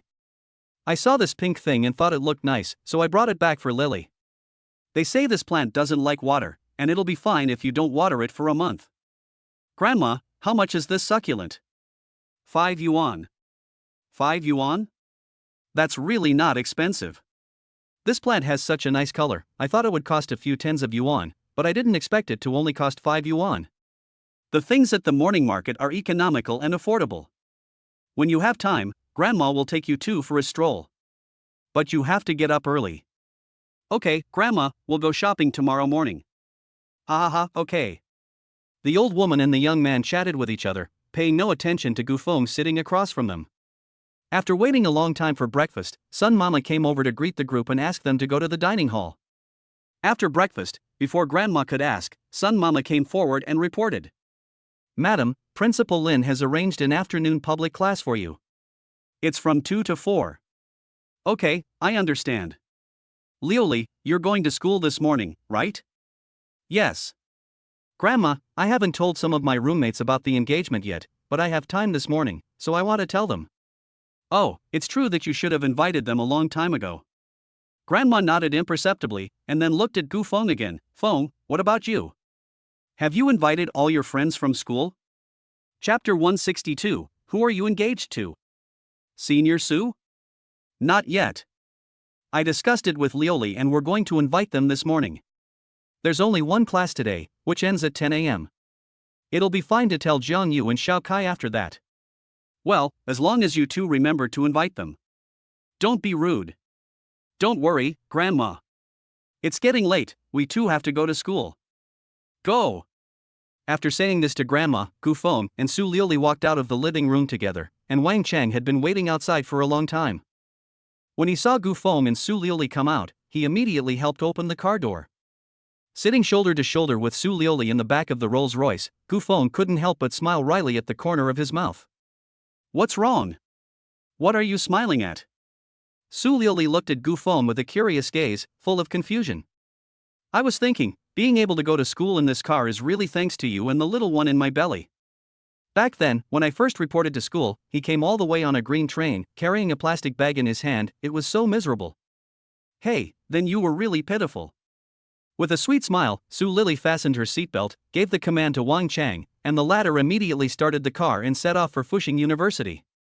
Just as the car started and left, the two Rolls-Royces behind it started up at the same time, following closely behind and heading for the university. The distance was very close, and they arrived at the university gate in 3 or 5 minutes. The security guard noticed the slowly approaching luxury cars and hurriedly ran out to inquire about the situation. We too will go to the university, you guys go back first. The two men opened the door and got out of the car, and Wang Chang in the driver's seat and the bodyguards in the car behind them followed. They looked at Gu Feng with uncertain eyes. The school is very safe, go back. Gu Feng casually said a sentence, and Wang Chang heard it, so he turned around and left with the few people behind him. In just a moment, it attracted the attention of many students around them. Curious glances came one after the other, and Su Lioli was a little uncomfortable, subconsciously grabbing Gu Feng's arm. Let's go in quickly. The two men swaggered into the school, and the security guard standing outside the security booth petrified in place. Just now, he was ready to call the school leaders to report, but he never expected Gu Feng and Su Lioli to get out of the car and walk into the school. The two of them gradually grew further and further away. After hesitating for a moment, the security guard returned to the security booth. They followed the familiar path to the bottom of the girls' dormitory. I'll go back first, you go to class quickly. Okay, I'll leave as soon as you go in. With a gentle nod, Su Lioli let go of Gu Feng's arm and slowly entered the girls' dormitory with small steps. Gu Feng waited until the other person's figure had completely disappeared before turning and heading to the teaching building for class. When he arrived in the classroom, he didn't see the figures of Xiao Kai and Jiang Yu, but instead noticed Zhang Tini sitting in the back row. There was still some time before class started, and there weren't many people in the classroom. He walked through the first few rows of seats and soon arrived next to Zhang Tini. You're here early too? Gu Feng came up to him, and Zhang Tini's expression was dull. I came right after breakfast. Why are you here alone? Where are the other two? The other two? Whom?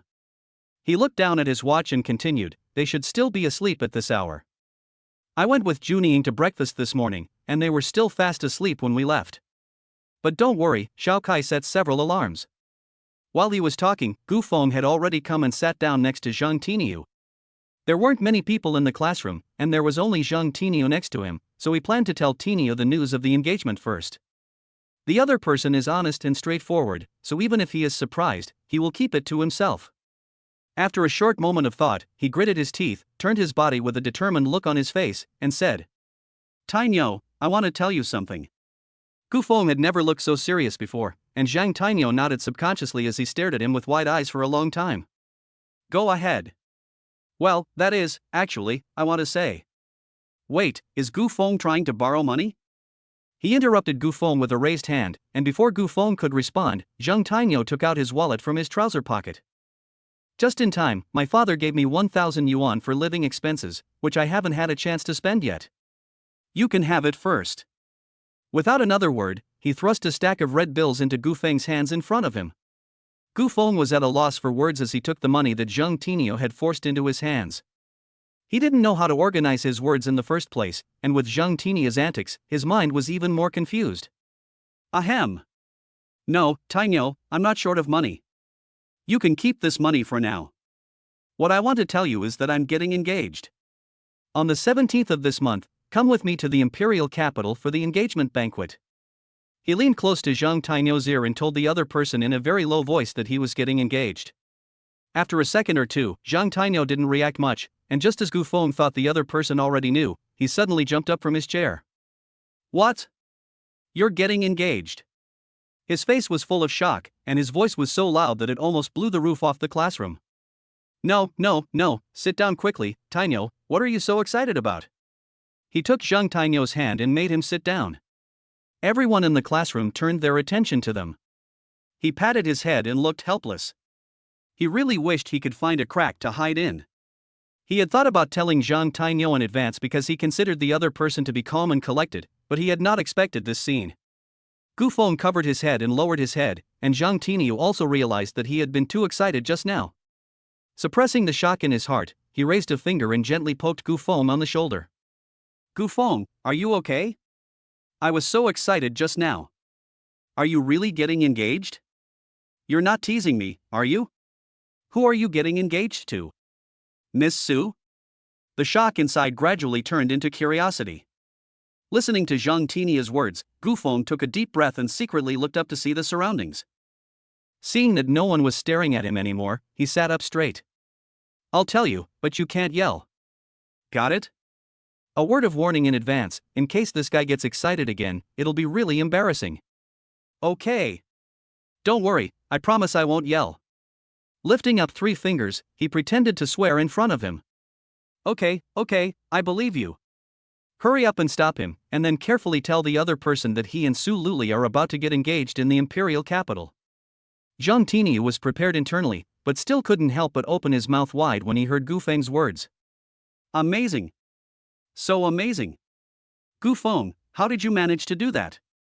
Junying and I are still just in the dating stage, and you're already getting engaged.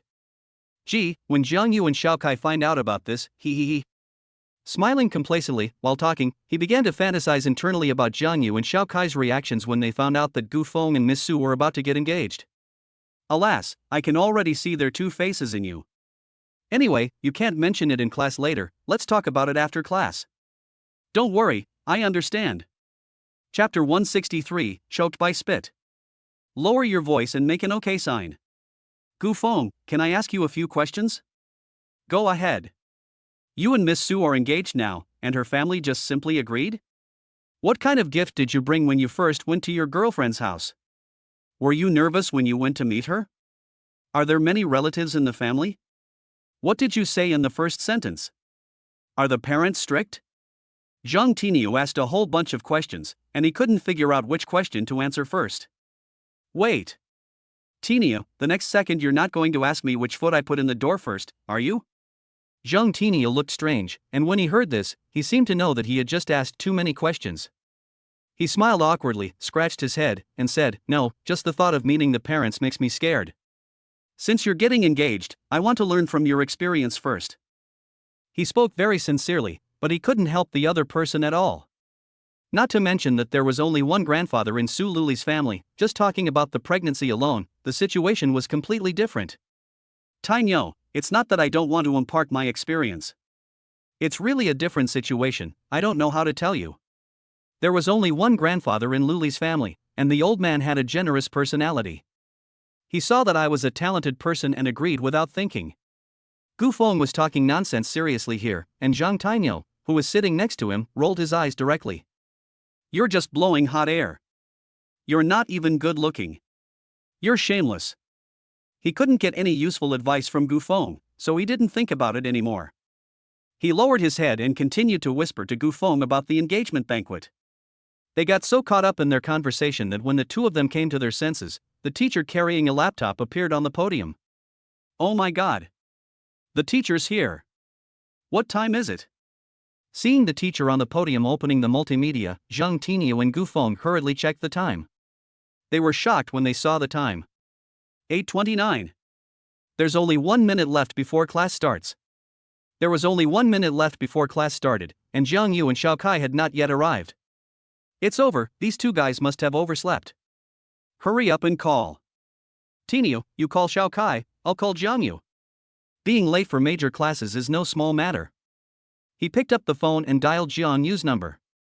After a dozen busy signals, no one answered. He had no choice but to hang up and look up at Zhang Tinyu.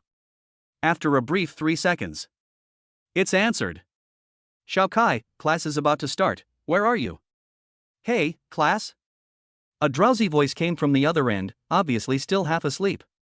There's only a minute left before class starts, hurry up and get up and come over. Wake up Jiang Yu, you two are on your own. After speaking in a low voice, Zhang Tinyu quickly hung up the phone. It wasn't that he didn't want to continue reminding them, but the teacher at the podium had already turned on the multimedia, and the entire classroom was quiet, so he didn't dare say any more. Inside the boys' dormitory. After Zhang Tinyu hung up the phone, Xiao Kai, who had been groggy, instantly woke up.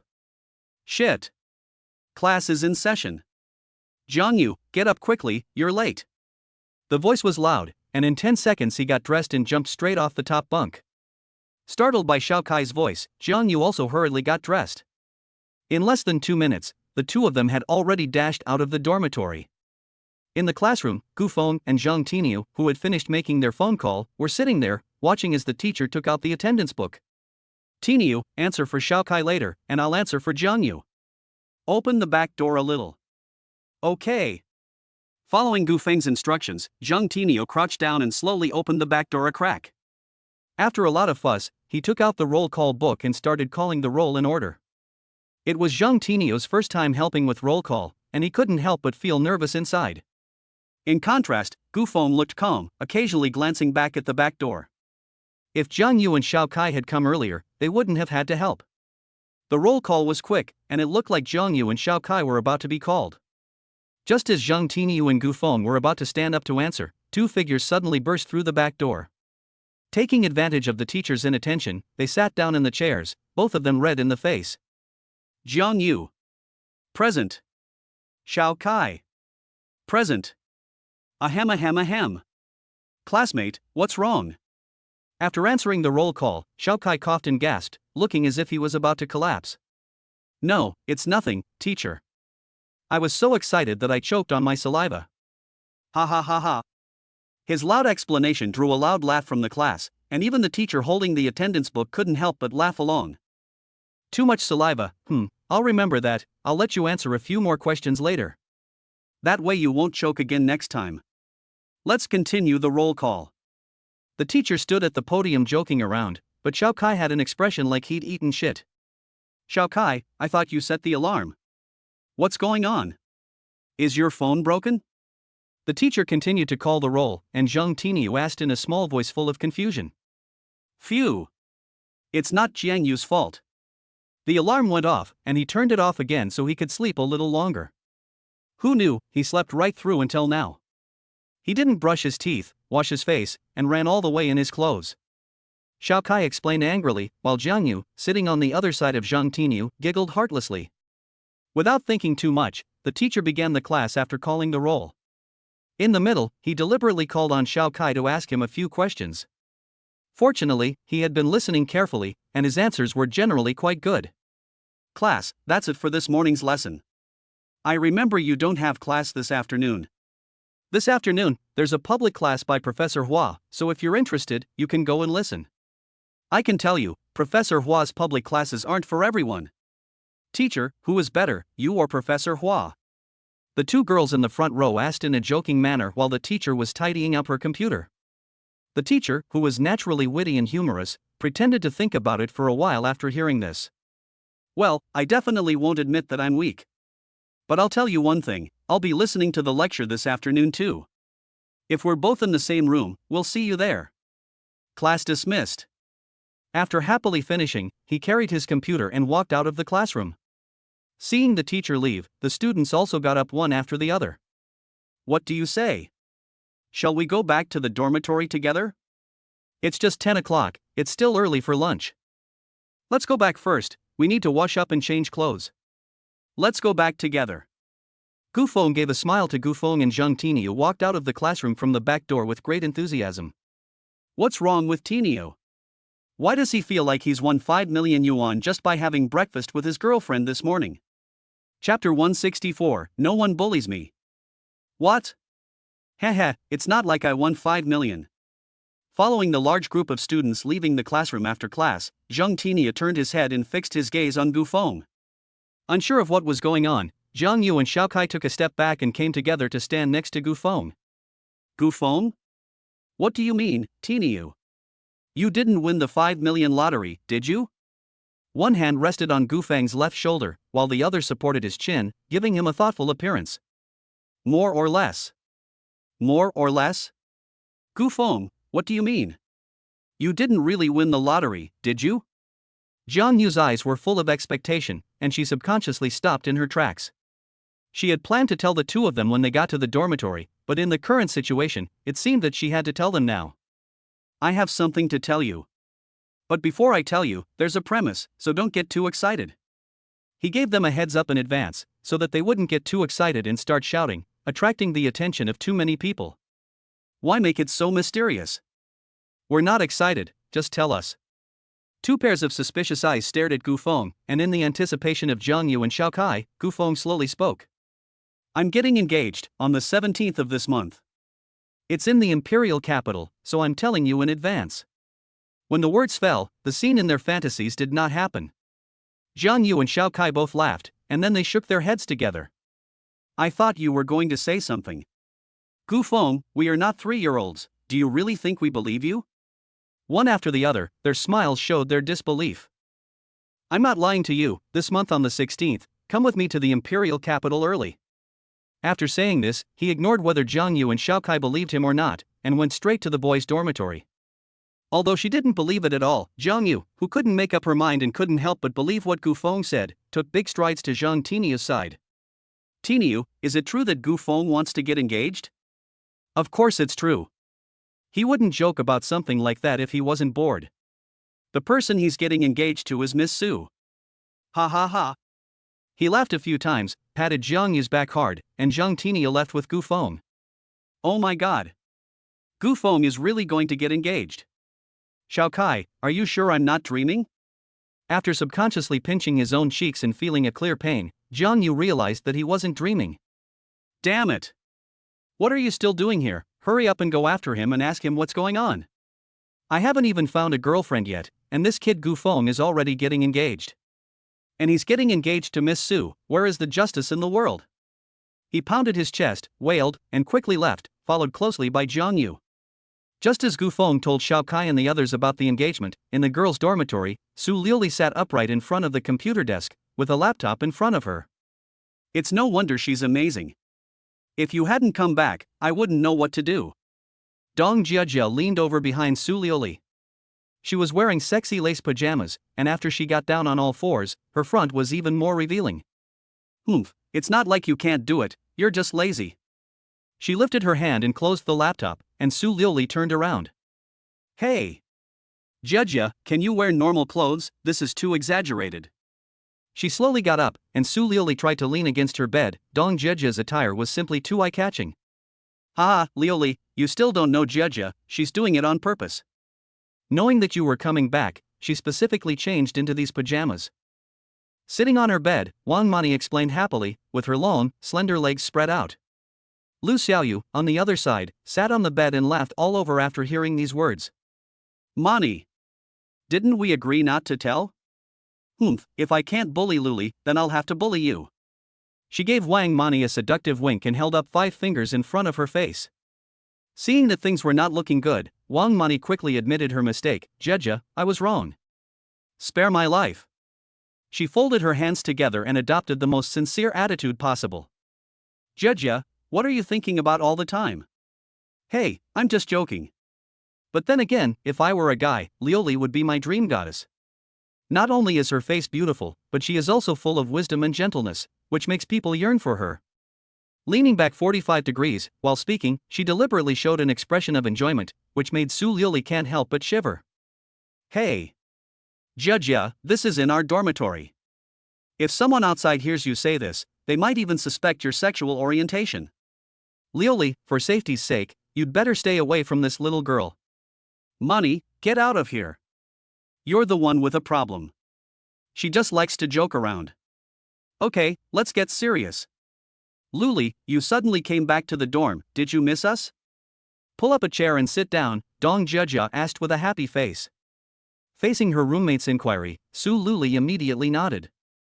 Of course I miss you guys. But the main reason I came back this time is to tell you something. Su Lili said she had something to tell them, and Wang Mani and Lu Xiaoyu, who were sitting in the upper bunk bed, both turned their attention to her. Dong Jia couldn't wait to ask, what is it? I want to tell you.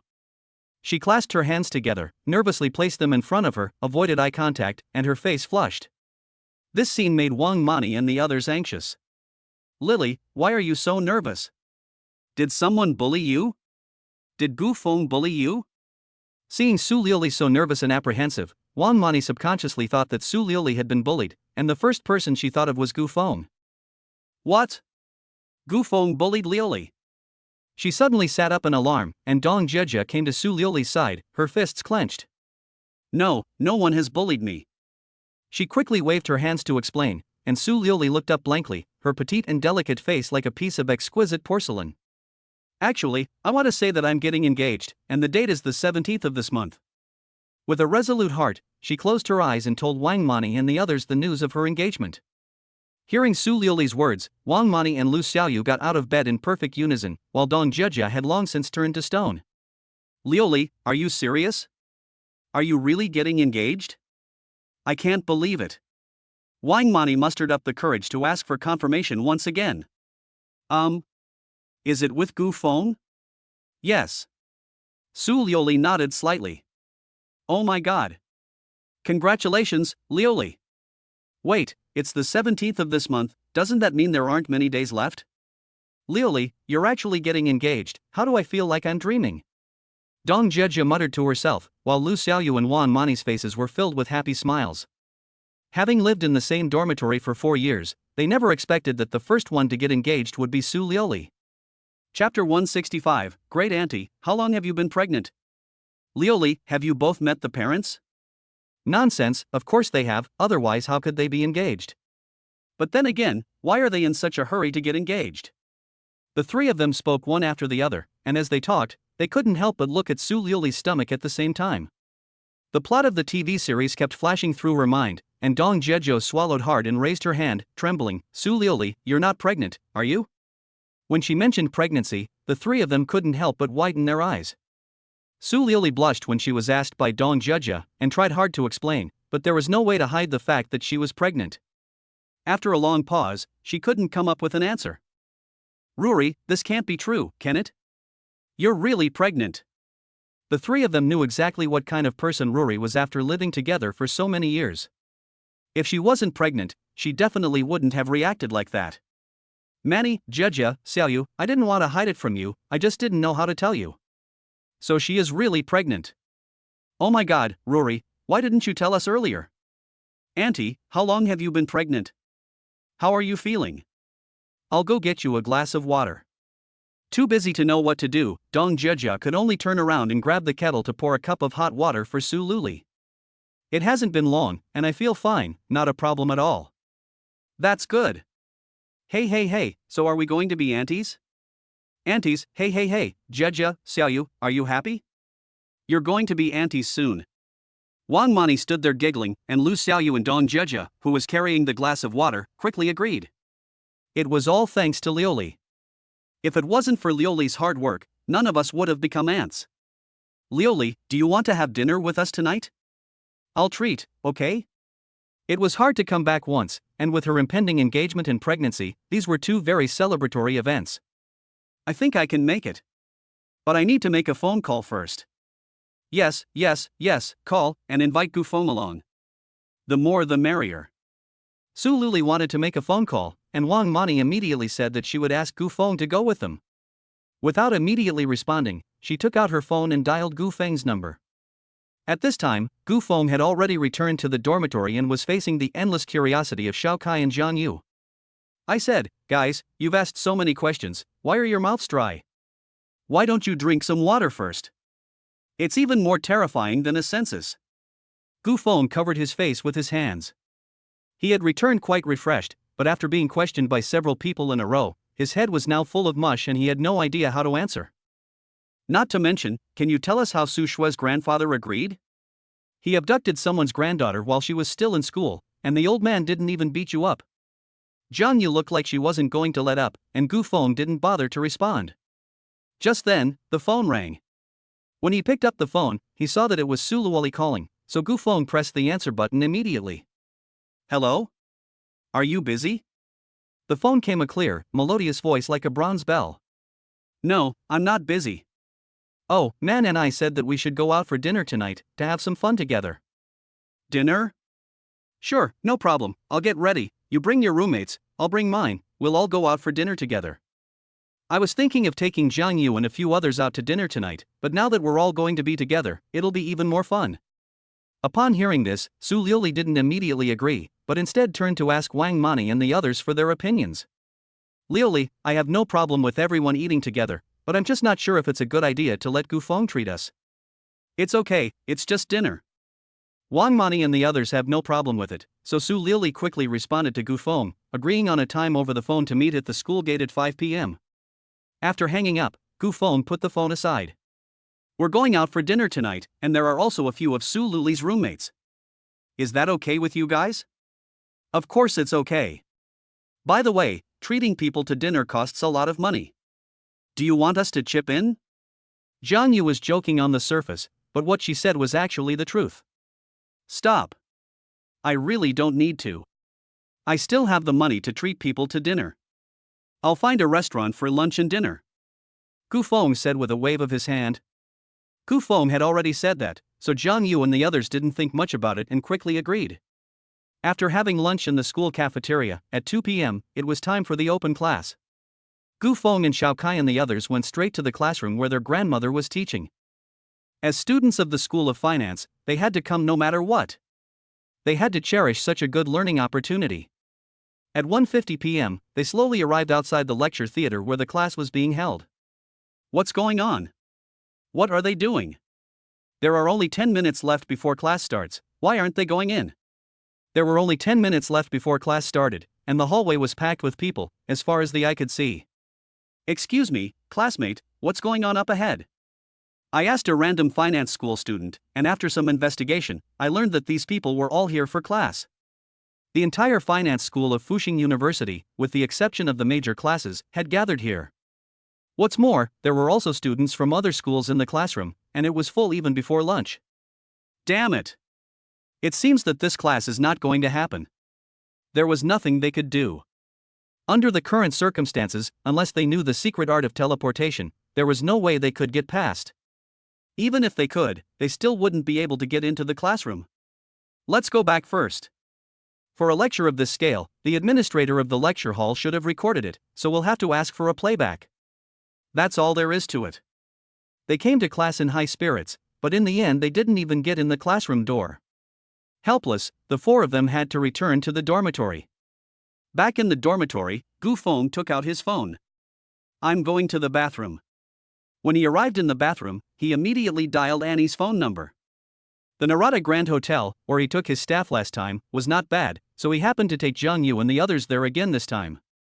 The call was quickly connected, and he asked Annie to help book a private room at the Narada Grand Hotel and contact the hotel as soon as the number of people was confirmed. In no time at all, the number of the reserved private room was sent to the phone. Chapter 166 Young Master and Young Mistress? Folding up the phone, they returned to the dormitory.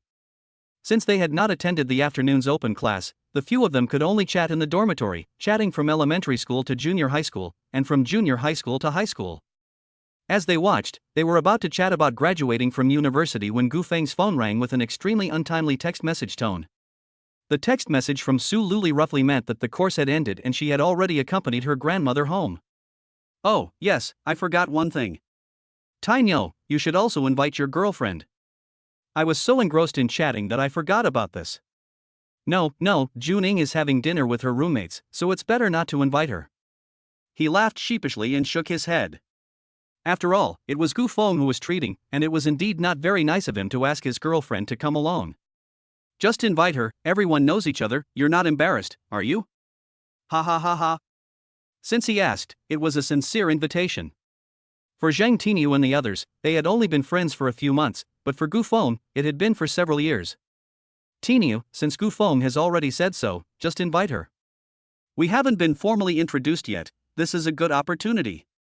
Ha, Tinyu, hurry up and make the call. Zhang Yu and Xiao Kai persuaded him with their words, and Gu Feng followed suit. After a moment of hesitation, Zhang Tinyu finally took out his phone. Gu Feng, I'll make a call and ask. I can't guarantee whether she'll come or not. Wait. Tinyu, is there paste in your brain? How can she come if you ask so bluntly? You have to invite her, sincerely invite her, and say that if she doesn't come, we won't let you go either. Xiao Kai made a fist and vowed, and Zhang Yu and Gu Feng couldn't help but give him a thumbs up. Not to mention, just in terms of brain speed, Xiao Kai is really quite something. Okay, I'll invite her. According to Xiao Kai, Zhang Tinyu took his phone to the balcony, and from dialing to hanging up, the whole process took just 2 or 3 minutes. What do you think? Is it okay? Sitting in a chair, Gu Feng twisted his upper body to look at Zhang Tinyu. Well, it's agreed. Ha, what do you think? Just as I said, they have to agree. Gu Feng, what time is it? It's almost 4:30. Let's clean up, it's time for us to get ready to go. Gu Feng and the others walked out of the dormitory with their heads held high after making a phone call to Su Luli to tell her to meet them in front of the school. As they passed by the playground, they happened to see Lu Junying, wearing a short top and jeans, exuding a youthful aura. Junying, these are my roommates. Zhang Tinyu stood in front of her and introduced them, and Lu Junying nodded slightly, a little embarrassed. I know. Hello everyone. Ha ha ha. Hello sister-in-law. Hello sister-in-law. Hello sister-in-law. Including Gu Feng, everyone said hello to her, and Zhang Tinyu's originally honest expression instantly froze. Gu Feng, Zhang Yu, Xiao Kai, you guys are taking advantage of me, aren't you? Lifting his huge palm, he pretended to teach a lesson to Gu Feng and the others. Seeing the situation was not good, the three of them ran away. Lu Junying was originally quite nervous when she saw Gu Feng and the others, but looking at the scene in front of her, she couldn't help but burst out laughing. Wait, Tinyu, we were wrong. Yes, we won't call you younger siblings anymore. Everyone just call me Junying.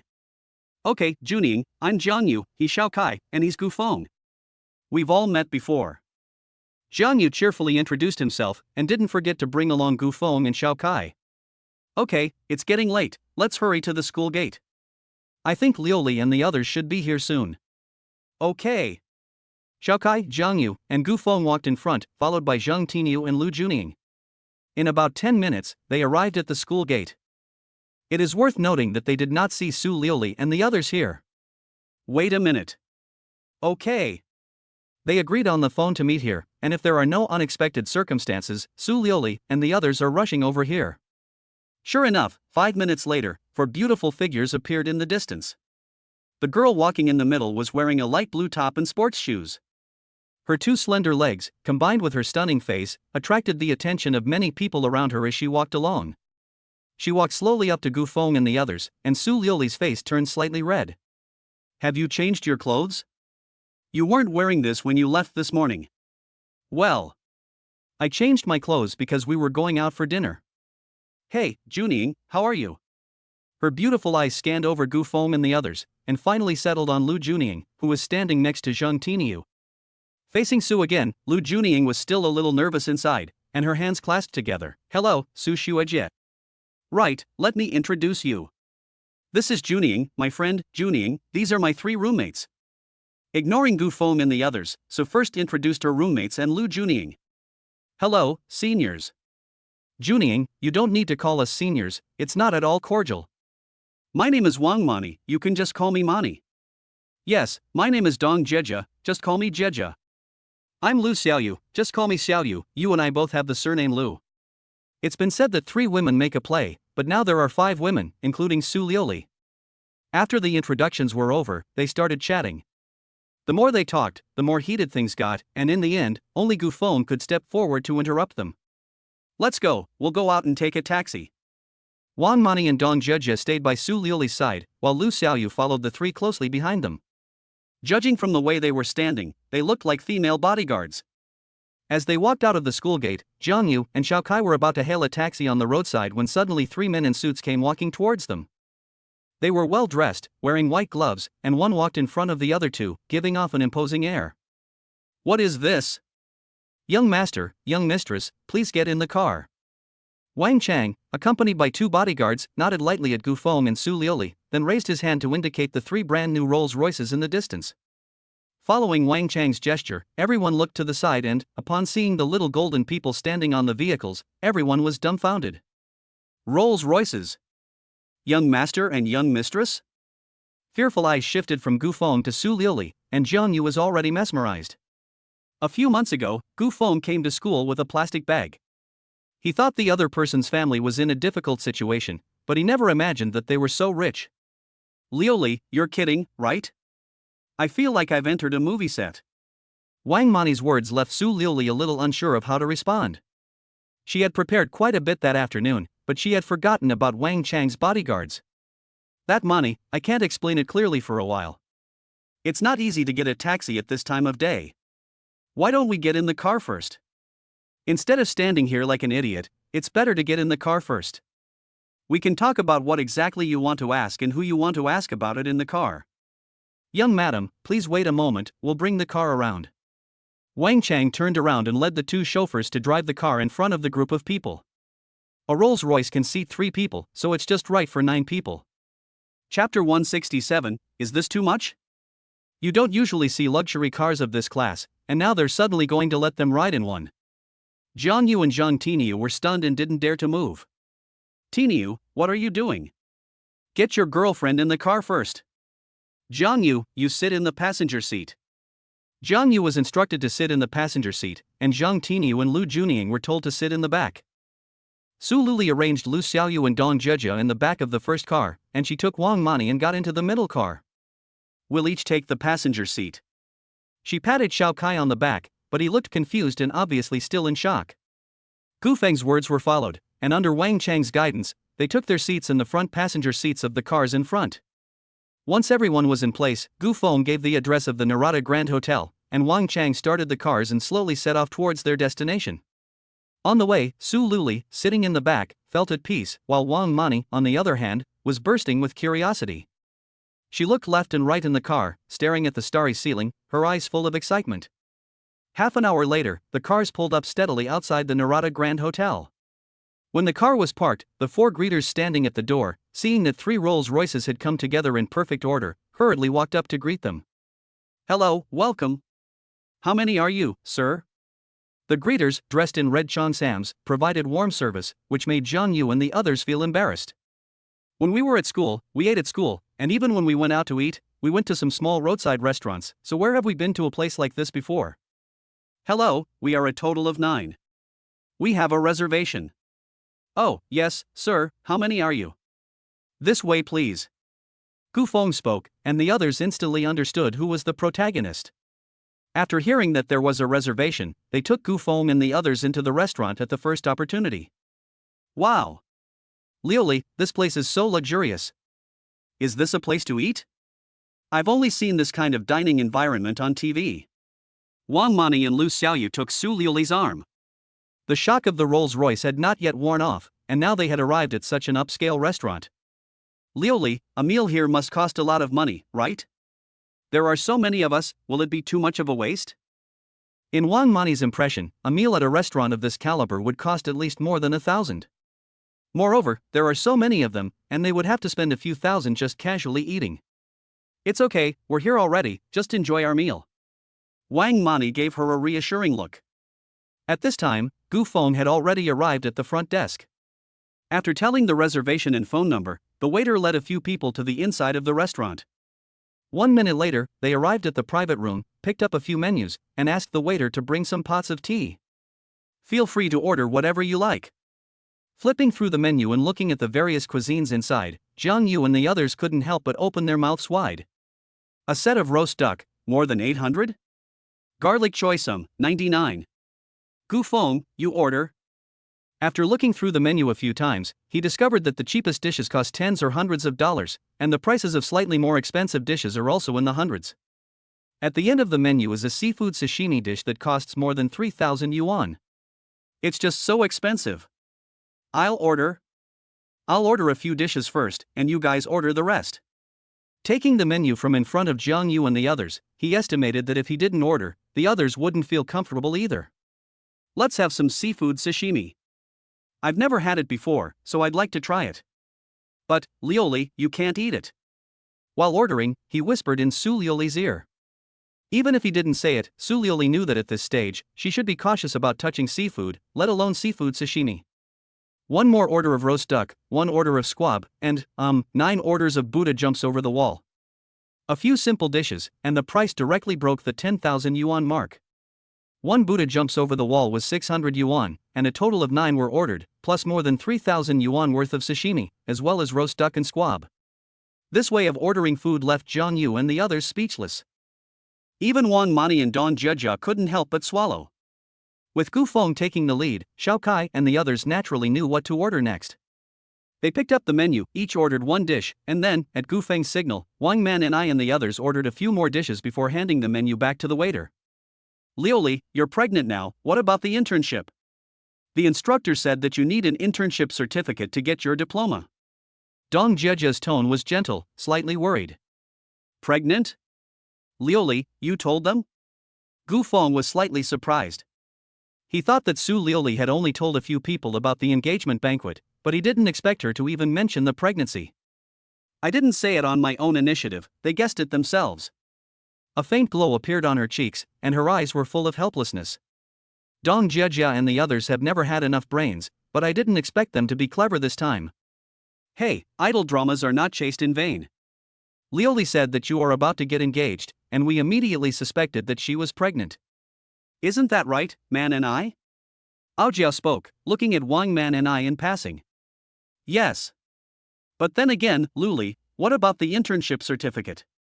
Don't worry about the internship certificate, I've already talked to Principal Lin, it's not a big deal. Luli is doing this anti-fraud live broadcast to deal with the internship. Wait. Gu Feng, what are you guys talking about? Pregnancy? What pregnancy? Su Xuejie is pregnant? While Gu Feng and the others were discussing the internship certificate, Jiang Yu and the others were focusing on the pregnancy. Su Luli has already told Wang Mani, but Gu Feng has not told Jiang Yu and the others about it. Ahem. I'll tell you more about it when I get back, let's eat first. Embarrassed, he waved his hand, embarrassed to explain to Jiang Yu and the others in front of so many people. He would explain everything when they got back to the dormitory. Gu Feng had already said that, so Jiang Yu and the others didn't pursue the matter. Soon, the waiter brought the finished dishes to the table. At Gu Feng's signal, everyone began to eat with their chopsticks. Gu Feng, when you marry Senior Su, do you have a choice for the best man? Can we 3 be considered? Chapter 168 You're the one who doesn't breathe. Groomsman? I really can't make that decision, so why don't we ask your senior sister Su? He picked up a piece of choy sum and put it in Su Luoli's plate, and the latter's pretty face suddenly became flustered. Ask me?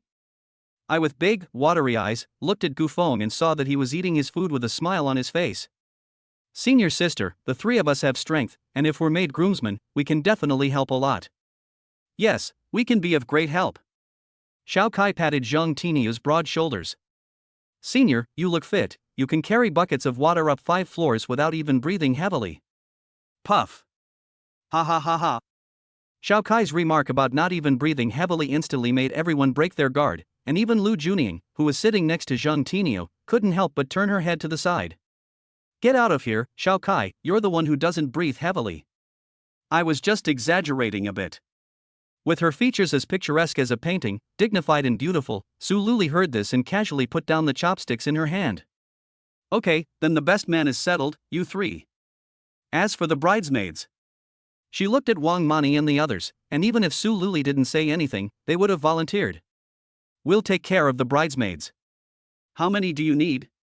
If there aren't enough, I'll get Xia Yan and the others, there are more than 10 of us.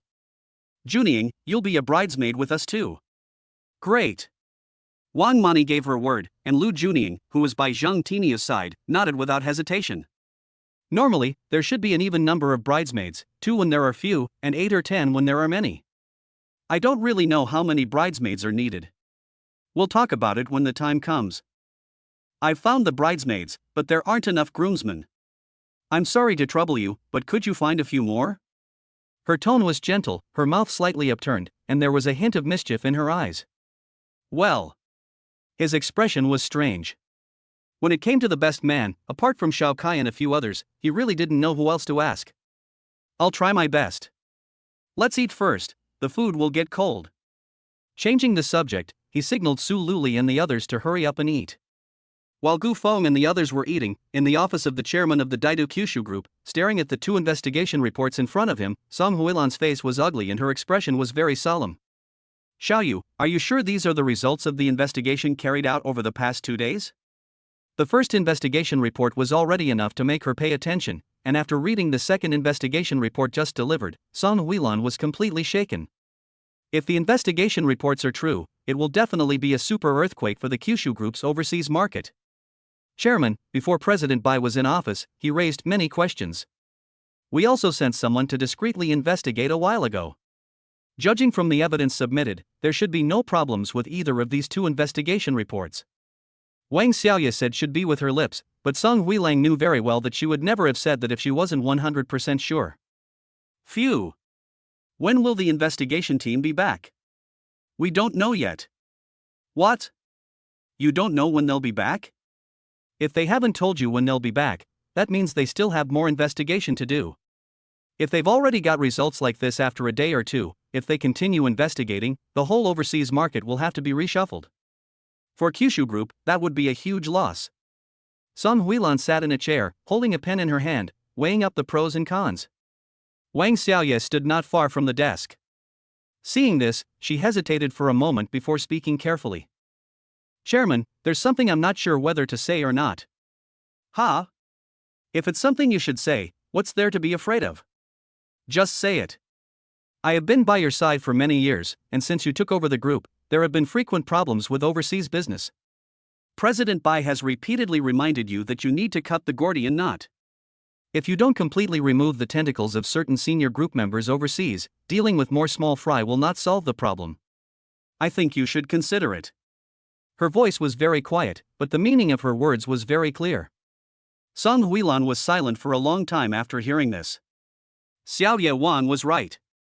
Ever since she took charge of the Kyushu Group, there have been all kinds of problems with overseas business. Even if she sent Bai Yufeng overseas to manage it, it still couldn't solve the problem. In the end, it even got her suspended. Chairman, this time the investigation team was sent by Xiaofeng, so if I want them to come back, I have to call Xiaofeng first. Wait. Don't call yet. Xiao Ya, you're right, there are some things that really can't be turned a blind eye to. Send the documents and let the investigation team continue the investigation. I'd like to see what shocking secrets they can uncover in the end. Song Huilan made up her mind as she slammed her pen down on the desk.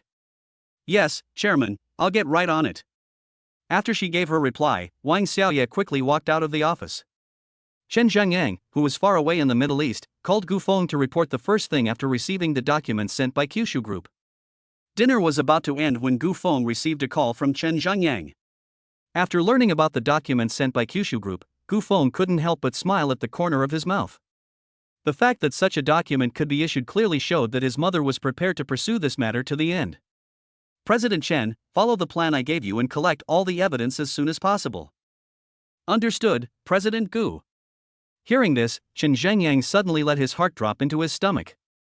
After hanging up the phone, dinner was almost over. He got up, took his bank card to the front desk to settle the bill, and then everyone got into the car and returned to the school together.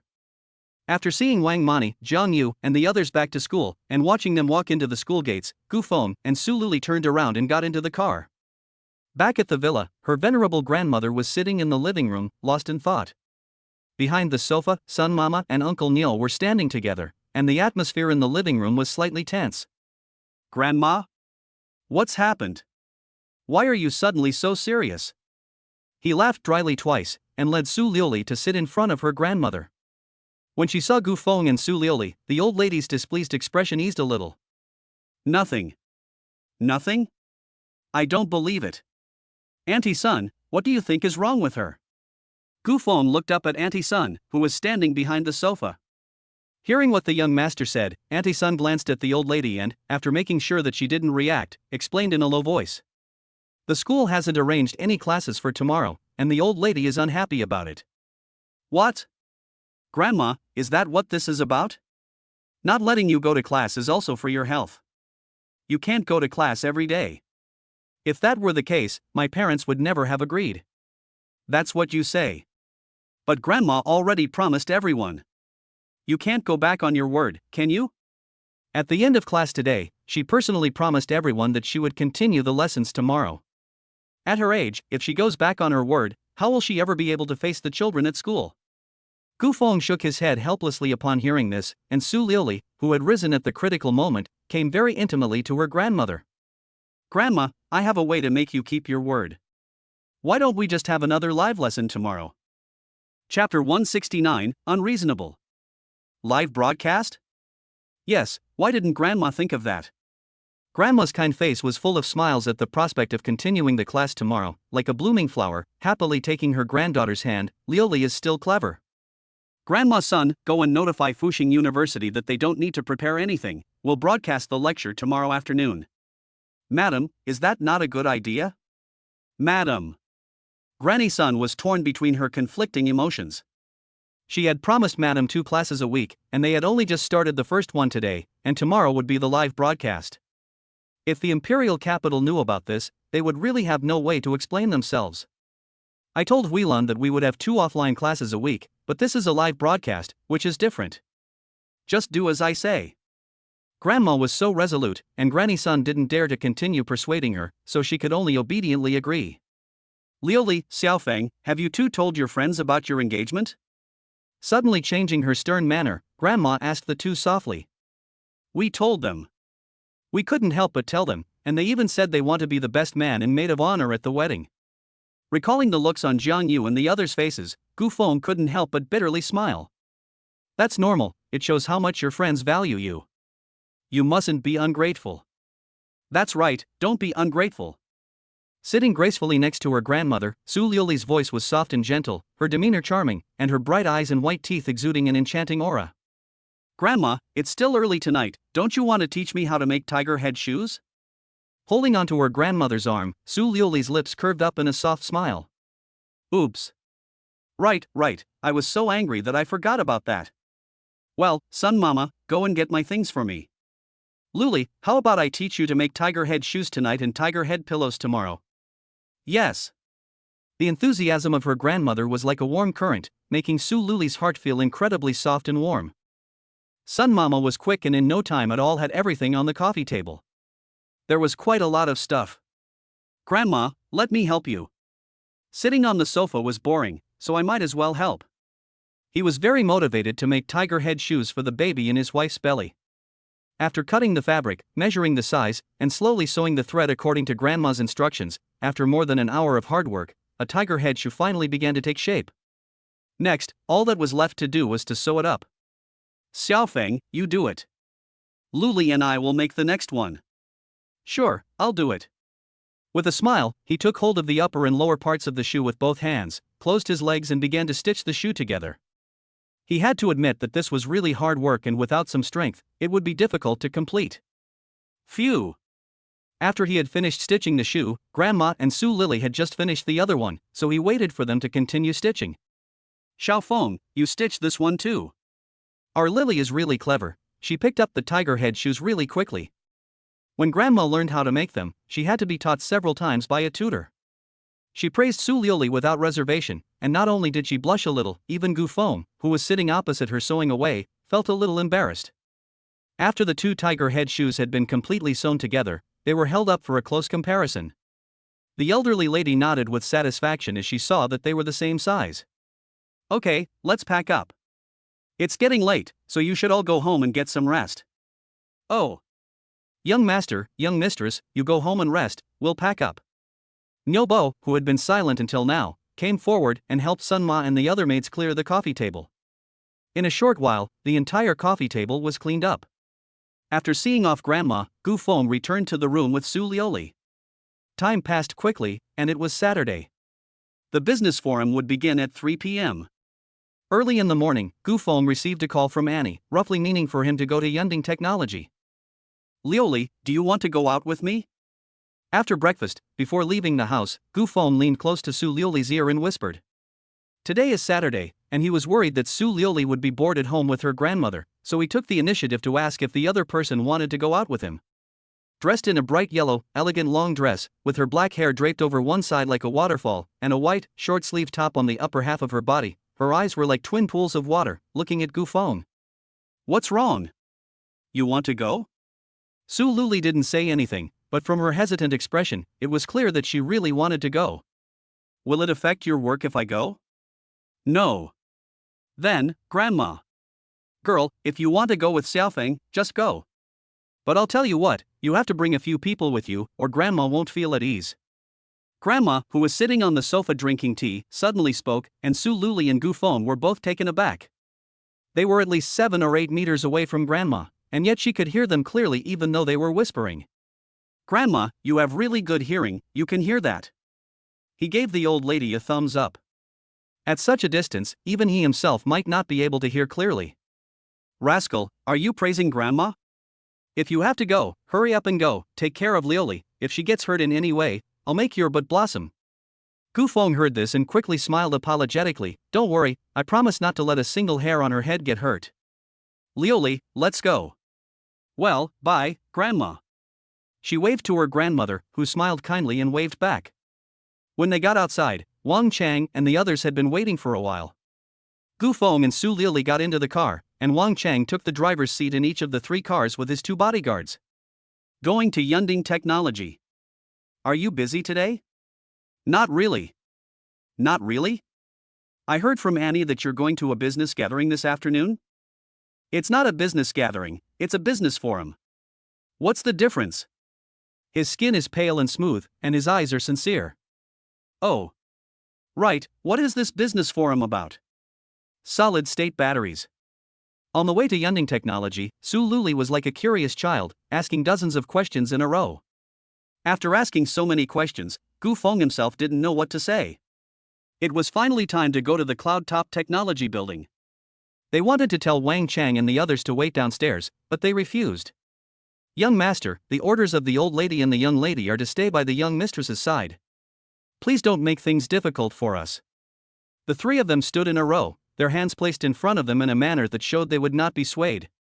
Chapter 170, I look down on people too much. Fine, I won't make things difficult for you. Go ahead, let's go in together. Goodness, they call me young master, but they don't listen to themselves at all. I know in my heart that it's a waste of breath to continue discussing things with them, so I might as well let them follow. Heading into the building with Su Lioli, Wang Chang and the others followed silently behind, always maintaining a distance of 2 meters from the 2. They took the elevator to the upper floors and learned that Gu Feng was coming. Annie and Yuilan were waiting at the door early in the morning. When they stepped out of the elevator and arrived outside Yunding Technology, they saw Annie and Ilan standing not far away. Gu Feng noticed the 2 of them, and they also saw him. They quickly walked up to Gu Feng with their secretary behind them. Mr. Gu, Miss Lioli. Miss Lioli. Greeted Gu Feng, and then quickly greeted Su Lioli. Ha! Annie, Mr. Yu, what's wrong with you two? Why aren't you calling her boss anymore? There was a playful gleam in her eyes. Last time, when they had dinner at the Narada Hotel, everyone called her boss, and it was so affectionate. Now, when they met, the 2 of them were much more respectful, and they both started calling her Miss Su. Gu Feng, are you at a loss for words? Her pretty face was flushed with indignation, and she was about to raise her hand to teach him a lesson. Seeing that Su Lioli looked a little angry, Gu Feng immediately changed his words. Ah, I was just joking. Okay, let's go in. Quickly changing the subject, Gu Feng strode into the company, bypassing Annie and the others. Seeing this, Su Lioli, Annie, and Yuilan exchanged glances, and the next second they couldn't help but cover their mouths and laugh. Even the secretary standing behind the 2 of them looked like she couldn't hold back her laughter. After entering the company, they didn't go to the conference room, but instead went directly to Yuilan's office. Yuilan's secretary poured water for everyone, and Annie and Yuilan sat down, their eyes unconsciously looking at the three men standing behind Su Luli, Wang Chang. After a moment of hesitation, Yuilan finally couldn't hold back and spoke. President Gu, this. Oh, I'm sorry. Wang Chang, you go outside and have a seat for now, we'll discuss something here. Although the three men were not outsiders, he was a little uncomfortable having people standing behind him while they talked about work. After Gu Feng finished speaking, the three of them hesitated slightly, but none of them moved. Seeing that Gu Feng's words were not working, Su Lili turned slightly. Why don't you go outside and wait for a while, go have a cup of coffee. Okay, young mistress. At Su Luli's words, the three of them immediately got up and left. This scene not only made Annie and Yuilan look dumbfounded, but also left Gu Feng's heart unsettled for a long time. I look down on people too much. It's true that their family status is not very good, but they can't show it so obviously.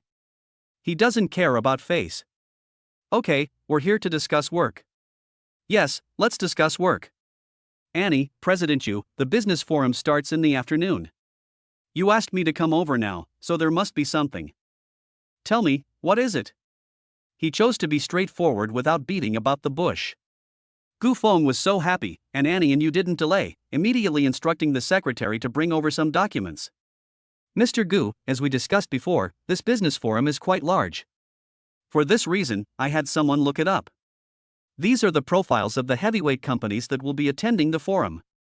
After Annie finished speaking, Gu Feng casually picked up the file in the middle, took a quick look at it, and then picked up the one next to it. His face was calm as he flipped through the files in his hands, but his brows unconsciously furrowed. These are all? Yes. So many? Guzong, the companies marked on the documents are just the majority, and the organizer of this forum has not disclosed all the information. There may be other groups attending. But one thing is certain, the number of companies participating in the forum is only slightly higher than the number of companies on the documents. Yuilan's voice was firm. She put down the document in her hand, leaned back firmly on the sofa, and touched the tip of her nose with one hand. Gu Feng did not say a word, and Annie and the two of them sat together, also not speaking. After 10 seconds had passed, Gu Feng suddenly sat up straight. Go and get Lu Qi for me. Okay, Mr. Gu. Annie got up herself, and in a moment, Lu Qi, dressed very casually, came in. He was unkempt, his face was pale, he had no energy at all, and his clothes were crumpled, showing that he had not changed them for several days. Mr. Gu. Hello, boss. He greeted Gu Feng with a bow and a smile, but when he saw Su Liuli, Lu Qi immediately stood at attention. His comical appearance made Su Liuli laugh, and Gu Feng nearly choked on his own saliva. Lu Qi. What happened to you? You went to work fine, and someone robbed you? He got up and went over to Lu Qi, taking a close look at him. If they hadn't met at the company, he really would have believed that Lu Qi had been robbed. Mr. Gu, you're exaggerating. In this day and age, there are no more robberies.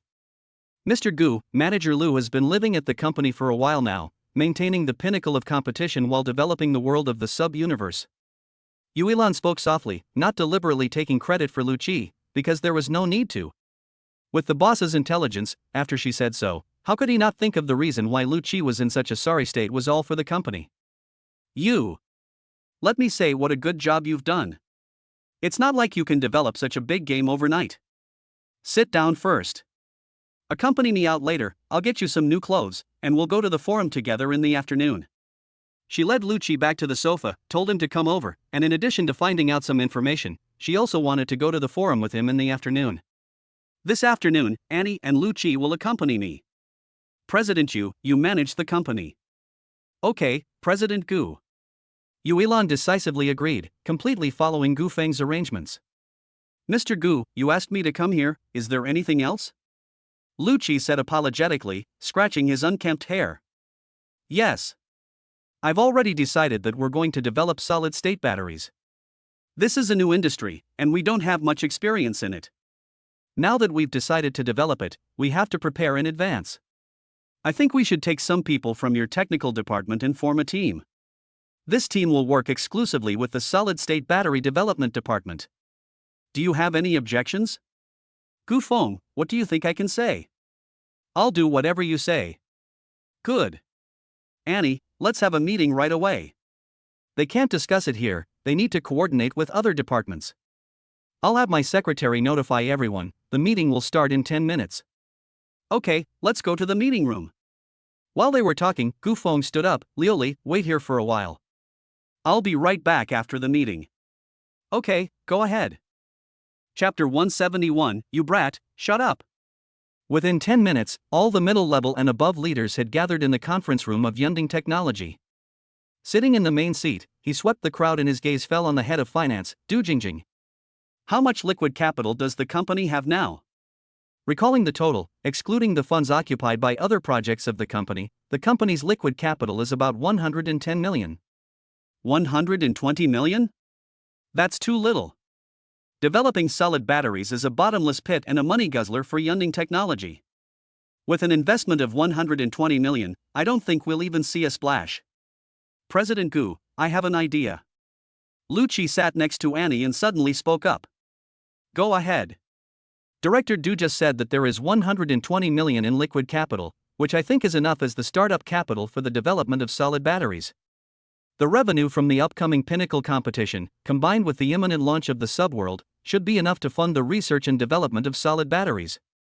Lu Qi's words had barely finished when someone immediately stood up to object. President Gu, I don't think what Manager Lu said is feasible. It's true that the Pinnacle competition is profitable, but using future revenue to offset current research and development funding is too risky. Not to mention, the launch of the subworld is still nowhere in sight.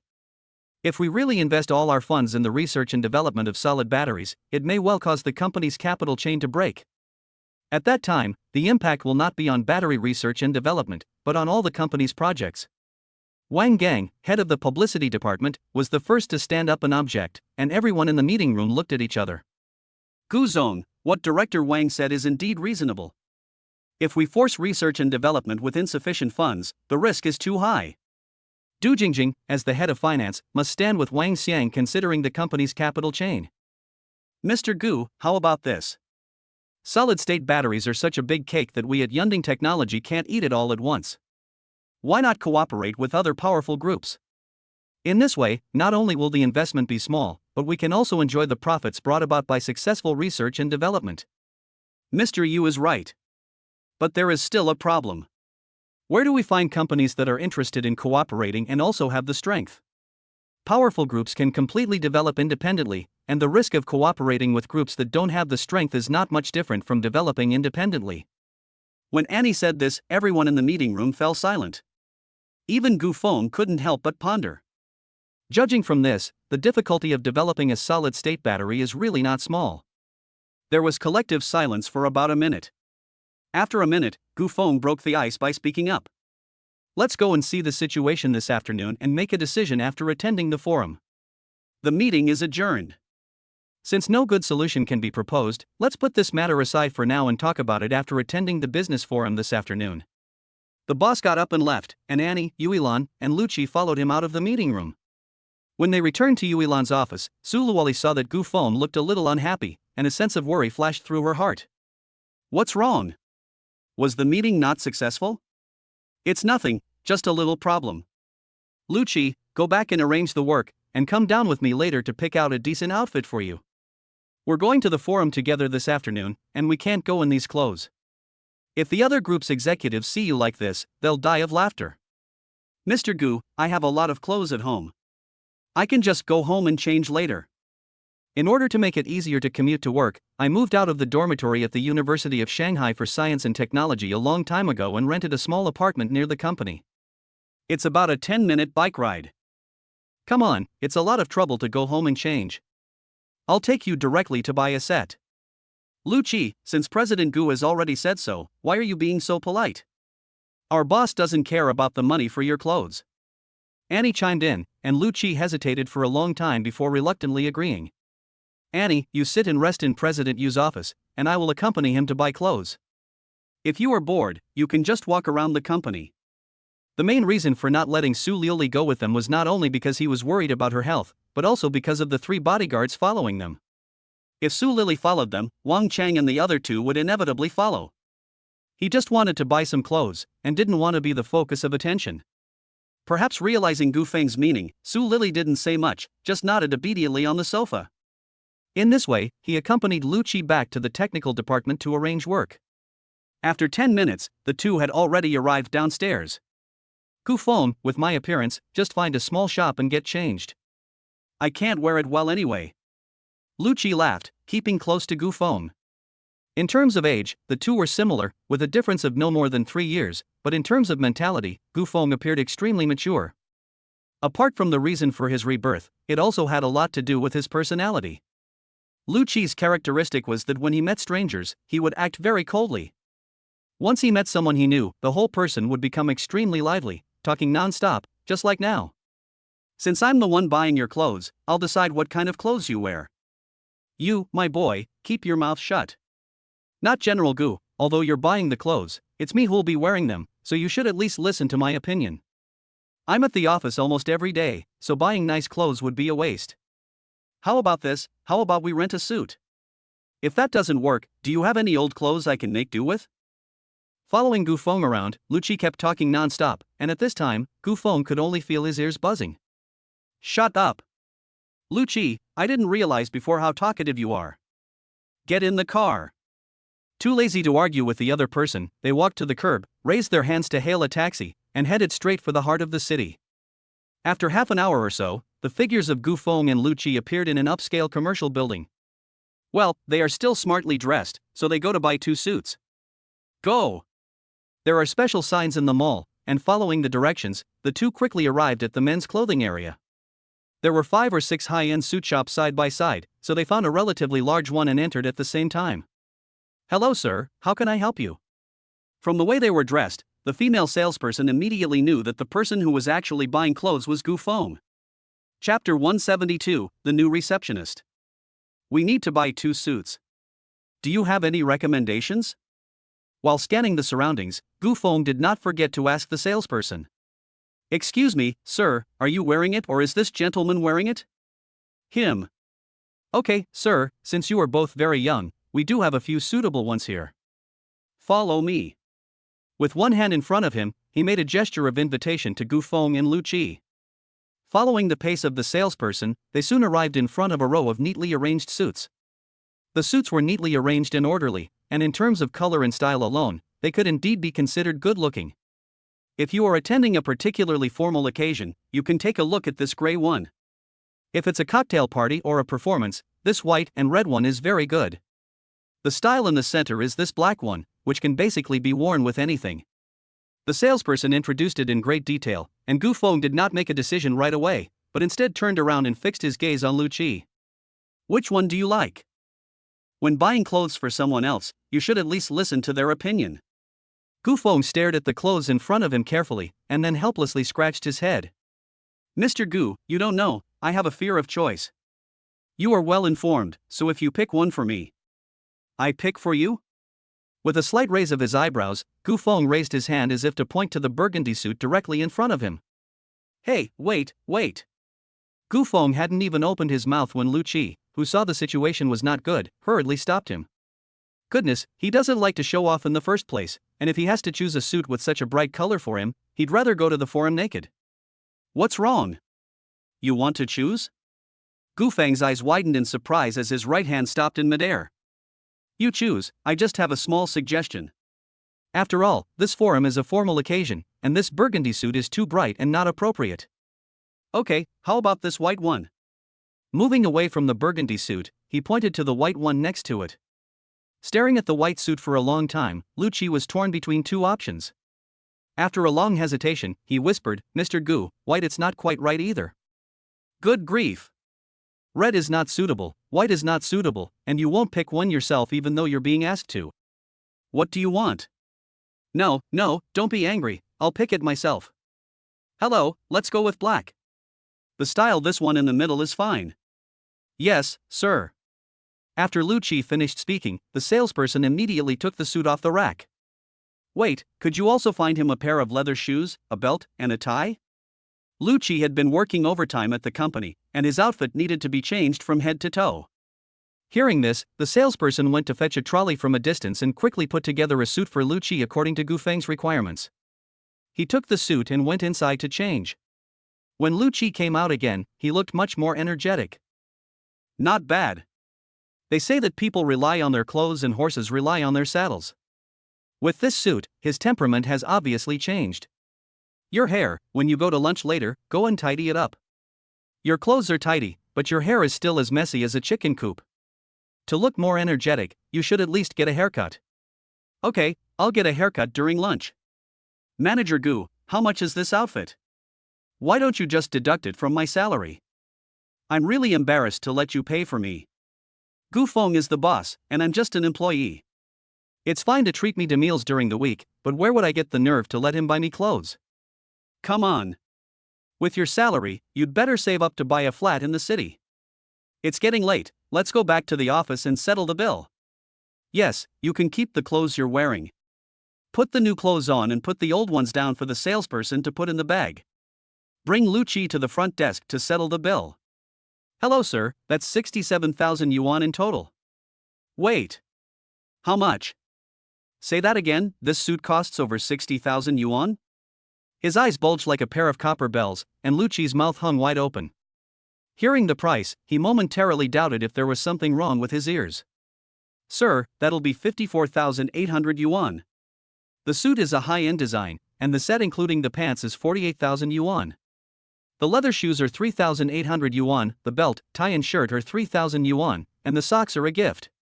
Staring at the data on the computer, the cashier carefully informed Lu Qi of the cost of each item. After verifying each cost, Lu Qi still could not calm down for a long time. He had not yet graduated, and his monthly living expenses were only 2,000 or 3,000. My goodness, this outfit has directly cost him 2 years' worth of living expenses. Swipe the card. With a happy heart, he took out his bank card, and in Lu Qi's full of surprise and doubt eyes, Gu Feng took the shopping receipt from the cashier. Let's go, back to the company. Su Luli is still waiting at the company, so they need to hurry back. With a wooden expression, he followed Gu Feng out of the mall. He was wearing clothes worth nearly 60,000 yuan, so he had to be careful even when lifting a door curtain.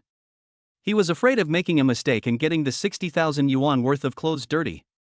President Gu, this is the first time I've worn such expensive clothes in my whole life. One piece of clothing costs more than 2 months of my salary. Standing on the side of the road, Gu Feng turned his head and said indifferently, "Are you saying that I pay you too little?" Ha! No, Mr. Gu, that's not what I meant. I meant that the clothes are too expensive. Well-made clothes are expensive for a reason. Let's go, get in the car. They hailed a taxi and soon returned to the company. When they entered the reception area, Gu Feng suddenly stopped and looked to his side in surprise. What's wrong? What's the matter? A familiar voice and a sweet smile. Su Luli stood at the reception desk, smiling, her skin as white as snow, her eyes like a pool of clear water, staring at Gu Feng playfully. Luli, why are you here? His expression was strange, and his eyes were full of surprise. He had expected the other person to be waiting quietly in Yue Lan's office, but he had never imagined that she would be at the company entrance, acting as the receptionist. What's wrong? Can't I be here? No, where is the receptionist? The receptionist went to lunch, so I'm helping out for a little while. You guys go back to the office first, I'll come over when she gets back. I promised the receptionist I'd stay here, so I have to keep my word. You're quite dedicated. I'll go to the office first, I'll eat at the company lunch today, I'll order something nice and have it delivered. Waving at Su Liuli, Gu Feng led Lu Qi towards the meeting room. It's almost noon, and there shouldn't be anyone in the meeting room, so it's just right for a quick lunch. President Gu, you're back. I just need to talk to you about something. From a distance, a figure came quickly to Gu Feng and Lu Qi was slightly startled when he saw the slightly anxious Annie. Secretarian, what's the matter? Why are you in such a hurry? President Gu, President Chen just called, he's going back to the imperial capital this afternoon. Chapter 173 and by, you're here too? Returning to the imperial capital this afternoon? Gu Feng's eyes narrowed slightly, and he said coldly, why didn't you tell me in advance? Zhen Zhengyang is going to investigate the Kyushu group, but he is the one who sent him there. He should have notified him first of any actions. Don't be angry, Mr. Chen said on the phone that he just received the news as well. He called you, but your phone was unanswered.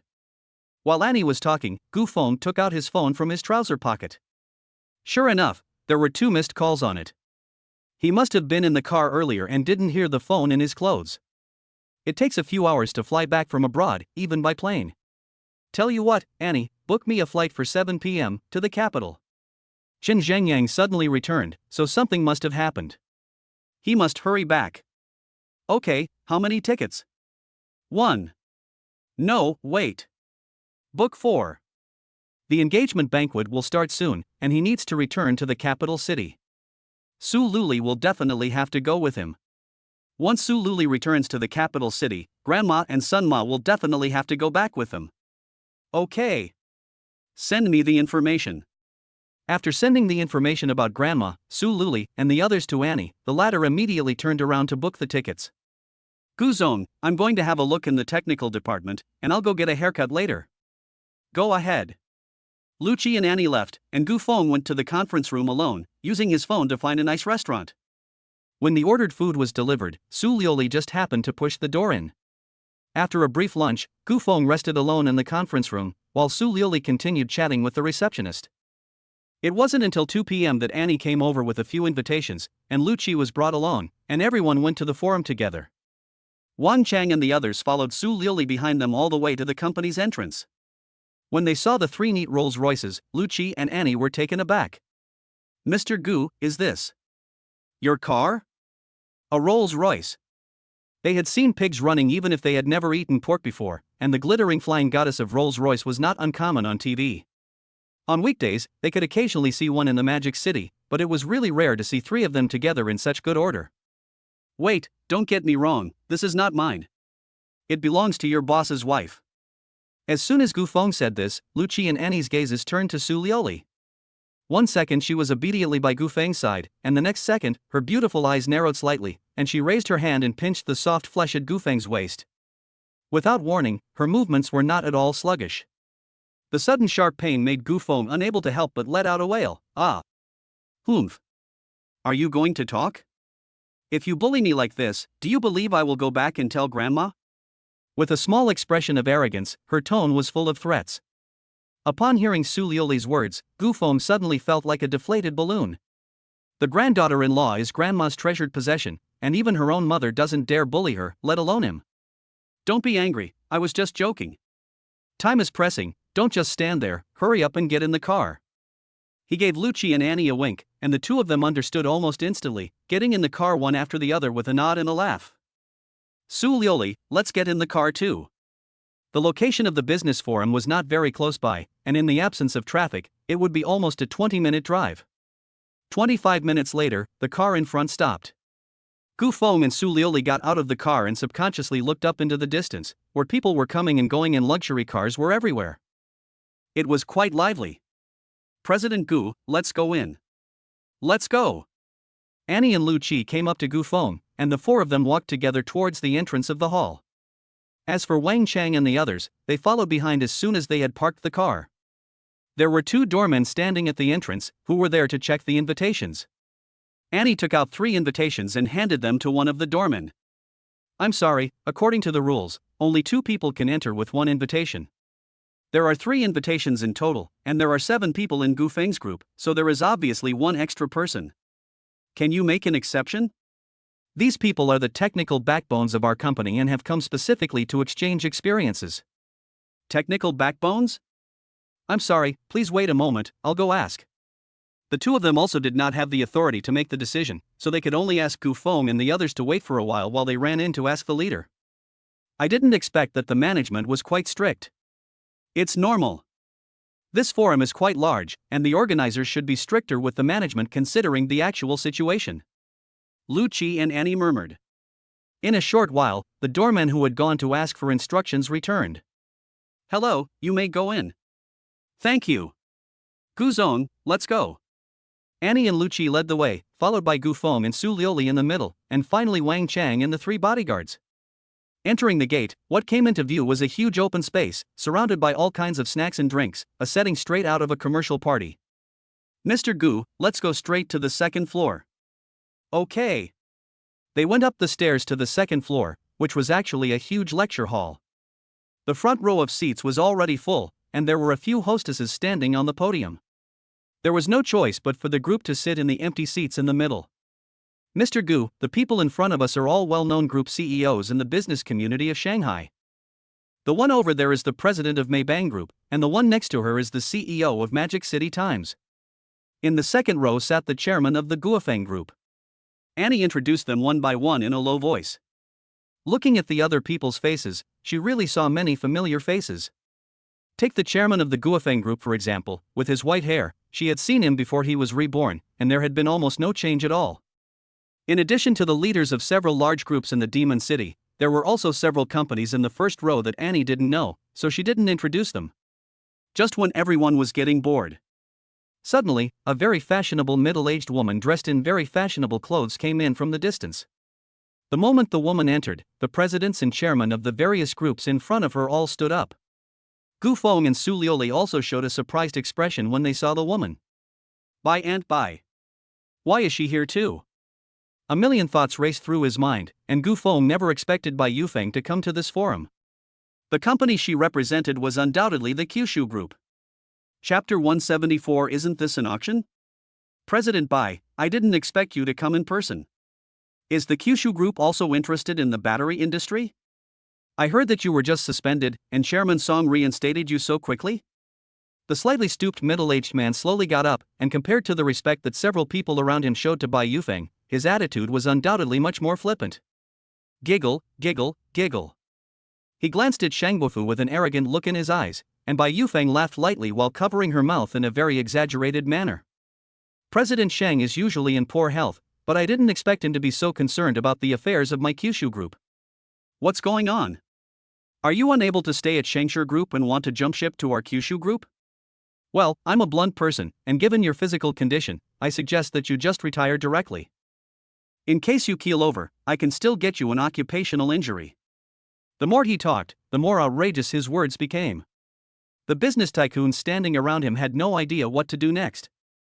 Shangshur Group, Daito Super Group, and Kyushu Group, whose status is even higher than Shangshur Group. When the executives of these two giants clash, these small companies dare not say a word. Humph. President Bai, you really haven't changed at all, and you still speak so rudely. Cough, cough, cough. With great difficulty, he suppressed the anger in his heart, his face turning red, and he coughed a few times. Seeing this, the assistant behind him hurriedly handed him a handkerchief. You know better. With your weak health like this, I don't know if your old man has lost his mind, but he still sent you to the demon capital. With a light smile, she left a remark, and Bai Yufeng led her secretary directly to the seat in the middle of the first row. Before sitting down, she glanced behind her and, after seeing Gu Feng and Su Liuli, an unconscious arc formed at the corner of her mouth. Without saying hello to the two, she sat down directly. Not long after Bai Yufeng arrived, several heavyweights entered from the door again, and the entire venue became more and more lively. President Gu, you see those people over there? They were interviewed on the financial channel before. They are the top local group in the Magic City and have very strong financial resources. Just a business forum, but it has attracted so many people. Ha ha. A slight smile rose at the corner of his mouth. These business tycoons in the venue are no pushovers. Businessmen value profit over parting, and they won't get up early without profit. The fact that they can gather here shows how bright the prospects for the solid-state battery industry are. After observing from his seat for 10 minutes, during which time more and more people appeared in the venue, in the end, even several people sat down beside Gu Feng. Knock, knock, knock. With the busy signals from several microphones, everyone's attention was focused on the central podium. A middle-aged man in a tuxedo with a kind face slowly walked up to the podium. It is worth noting that this man is extremely tall. The hostesses, who are more than 1.7 meters tall, only reach his shoulders in front of him. A preliminary estimate suggests that he is at least 1.9 meters tall. Hello everyone. Welcome to the new Battery Research Forum. The audience bursts into thunderous applause at the cliched opening speech. The applause lasts for 5 or 6 seconds, and as the room falls silent again, the man raises the microphone in his hand once more. Everyone, you are all industry elites and business giants, and time is very precious. I won't waste your time either, so please welcome our technical director, who will explain the research and development principles of solid batteries. After the man finished speaking, he was led up by 2 hostesses in red cheongsams, and another man came up. He was in his 30s, not tall, and thin. At first glance, he gave the impression of being weak and feeble. Hello everyone. I am Wu Long. I have been working in the field of new energy abroad, and recently returned to China to develop solid batteries. His voice trembled slightly, and it was obvious that Wu Long was quite insecure in front of so many people. Next, I'll introduce the advantages and research directions of solid batteries. Compared with traditional batteries, solid batteries have obvious advantages in terms of safety, energy density, charging speed, cycle life, and market potential. With the remote control in his hand, he controls the large screen behind him to pop up a series of research and development process charts on solid batteries. These include the initial research direction and several technical difficulties that are difficult to overcome. Everyone present is staring intently at the large screen directly in front of them. After a long explanation, it took more than 40 minutes. At the end of the 40 minutes, everyone present clearly understood the importance of solid batteries and also understood the difficulty of research and development. Everyone, Professor Wu Long has returned with some very good colleagues. They have formed a solid battery research and development team. There is no doubt that everyone here is definitely interested in solid batteries. Today's forum, in addition to sharing with you, also wants to seek help. Help? Mr. Gao, I'm very interested in Professor Wu Long's research team. How about this? Let them come work for my company, and I'll pay his team the highest salaries in the city. A young man with a pale complexion in the first seat on the left in the second row spoke out of the blue. Mr. Gu, that's the vice president of 7-Star Group, the son of the chairman of the board. 7-Star Group? Isn't that the company that manufactures wind turbines? Yes, their main business is also energy. Everyone, please calm down. To be honest, developing a solid-state battery is like crossing a river by feeling for the stones along the way. No one knows exactly what difficulties will be encountered. Of course, we have no idea how much money will be involved. What Professor Wu Long means is that his team will join whichever group is willing to invest the most. It's as simple as that. After Gao concluded, there was a sudden murmur of voices throughout the meeting room. Isn't this an auction? The highest bidder gets it? Who says it isn't? Without going into the details, it's not hard to understand this way of thinking. Developing a solid battery is a real money pit. If there's not enough funding in the early stages, the mid and late stages will suffer, and all the hard work will be for nothing. Phew, after all that, I guess only the first few groups will be able to do it. In terms of financial resources alone, the companies sitting in the first 3 rows have absolute say. If nothing goes wrong, one of them will end up taking Wu Long's team.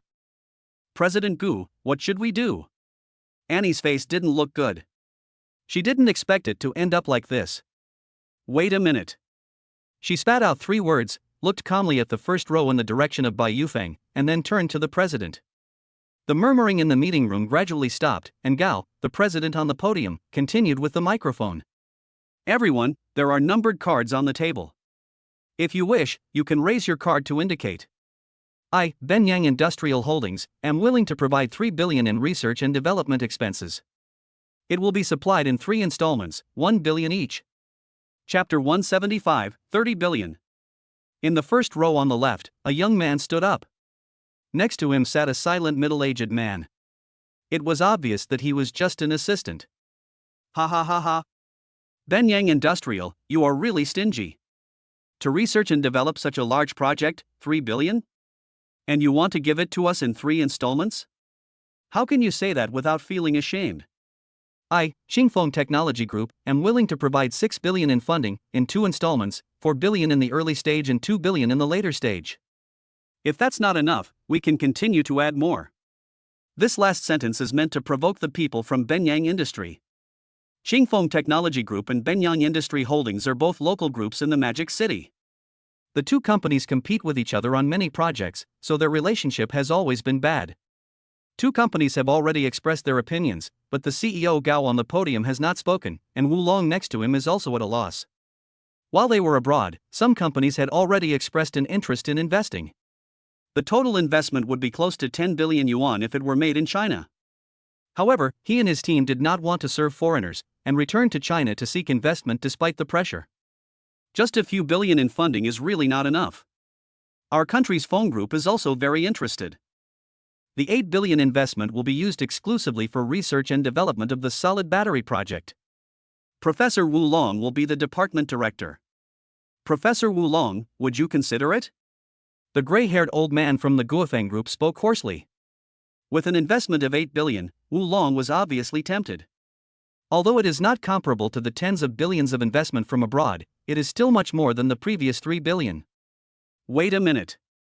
Shengshe Group is willing to invest 10 billion, which will be used exclusively for the research and development of solid batteries.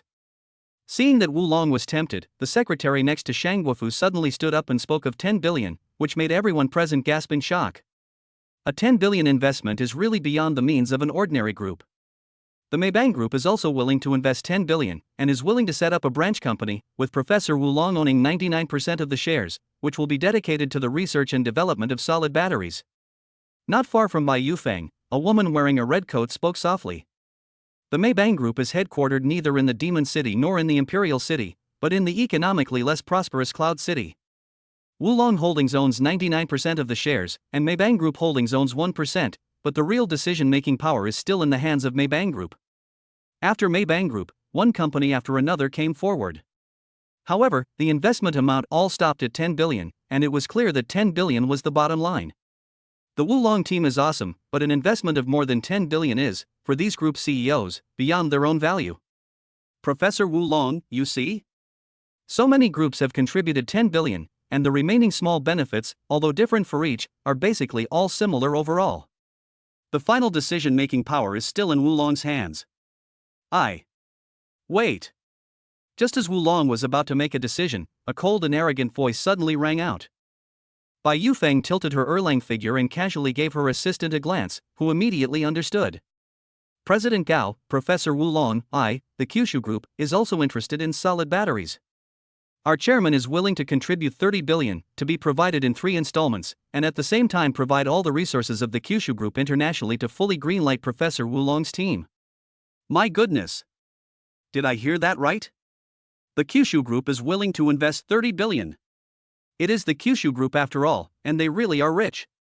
As Bai Yufeng's assistant opened her mouth and proposed 30 billion, there was a constant buzz of discussion in the meeting room, but no one came forward to continue investing. 30 billion. Sitting next to Gu Feng, Su Luoli looked at him in disbelief, her temperament noble and elegant, and she muttered to herself. President Gu, the Kyushu Group is investing 30 billion to develop solid batteries. Annie paused, and from Chen Xingyang's investigation abroad this time, it was enough to see that President Gu must have a relationship with the Kyushu Group. This time, he has come up with 30 billion to develop solid batteries. Did the boss not get advance news? I really didn't know in advance. 30 billion. Ha ha. With a helpless shake of the head, with Yunding Technologies' meager funds, they don't even have the qualifications to hire Professor Wu Long's team. President Bai, are you serious? Professor Wu Long and President Gao, both of them looked deeply suspicious.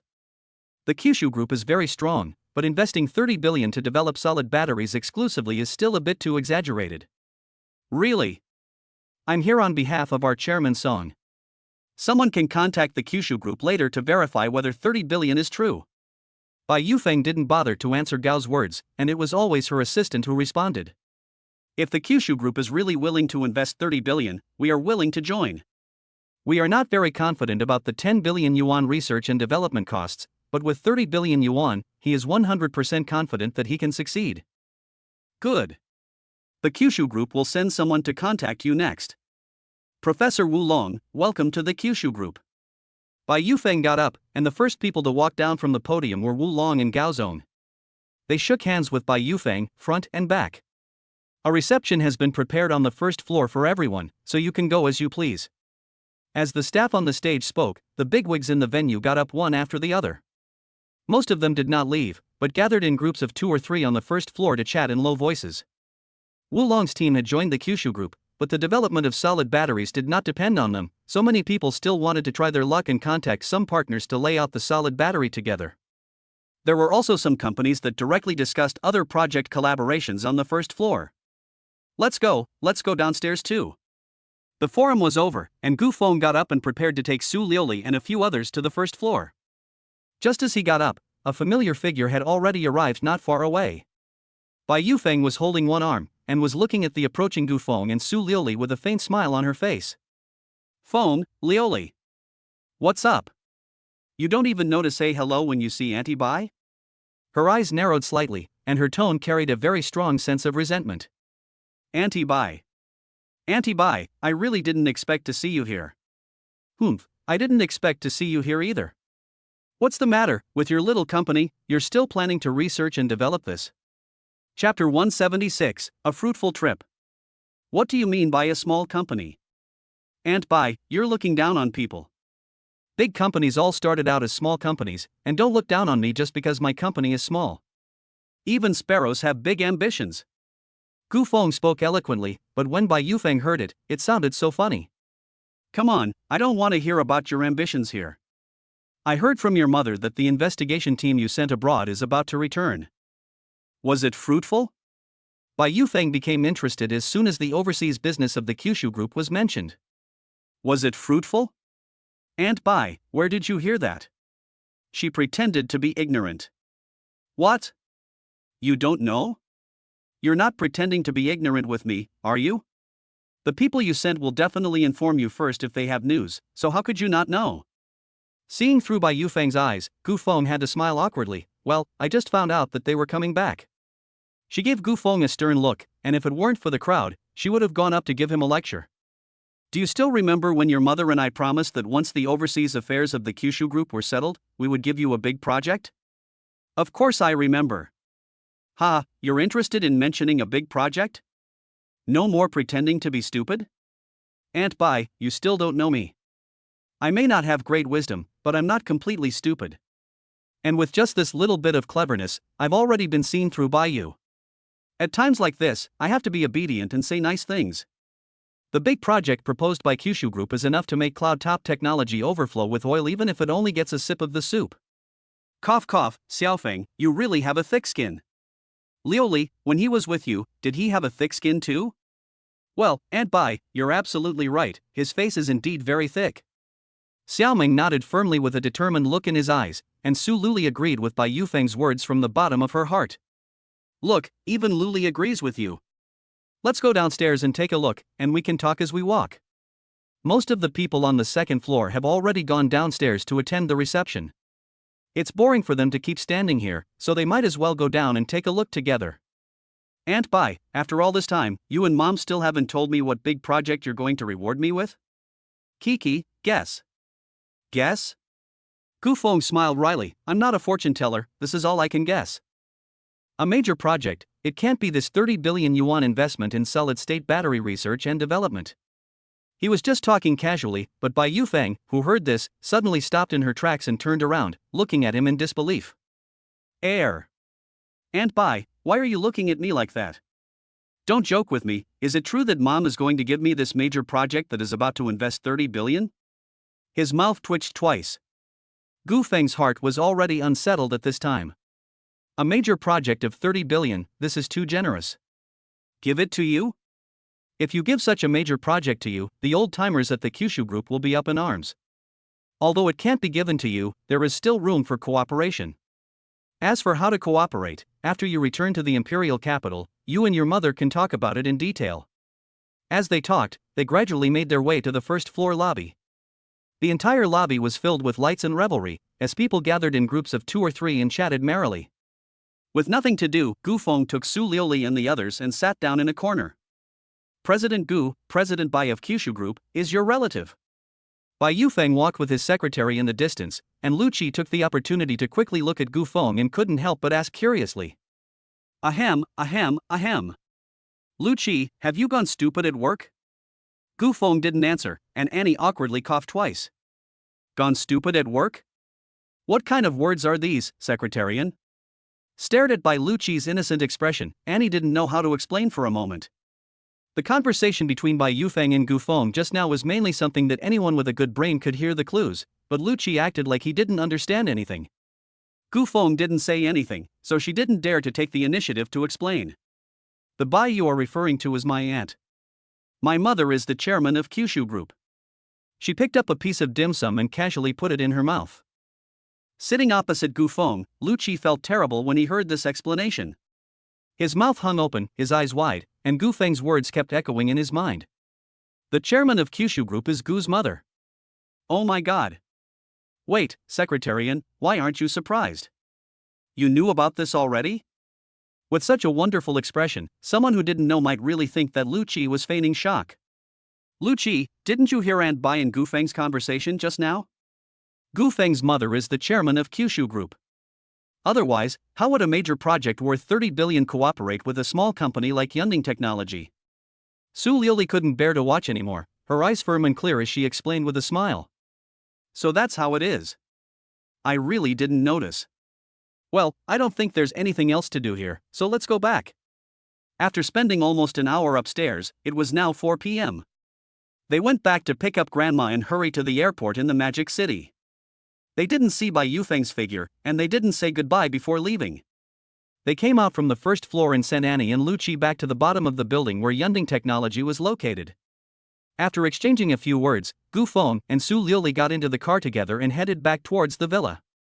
We're going back to the imperial capital tonight? Yes. I'll send someone to pick up Wang Mani and Zhang Yu. If that doesn't work, I'll come back to pick them up. There are only 2 days left until the engagement.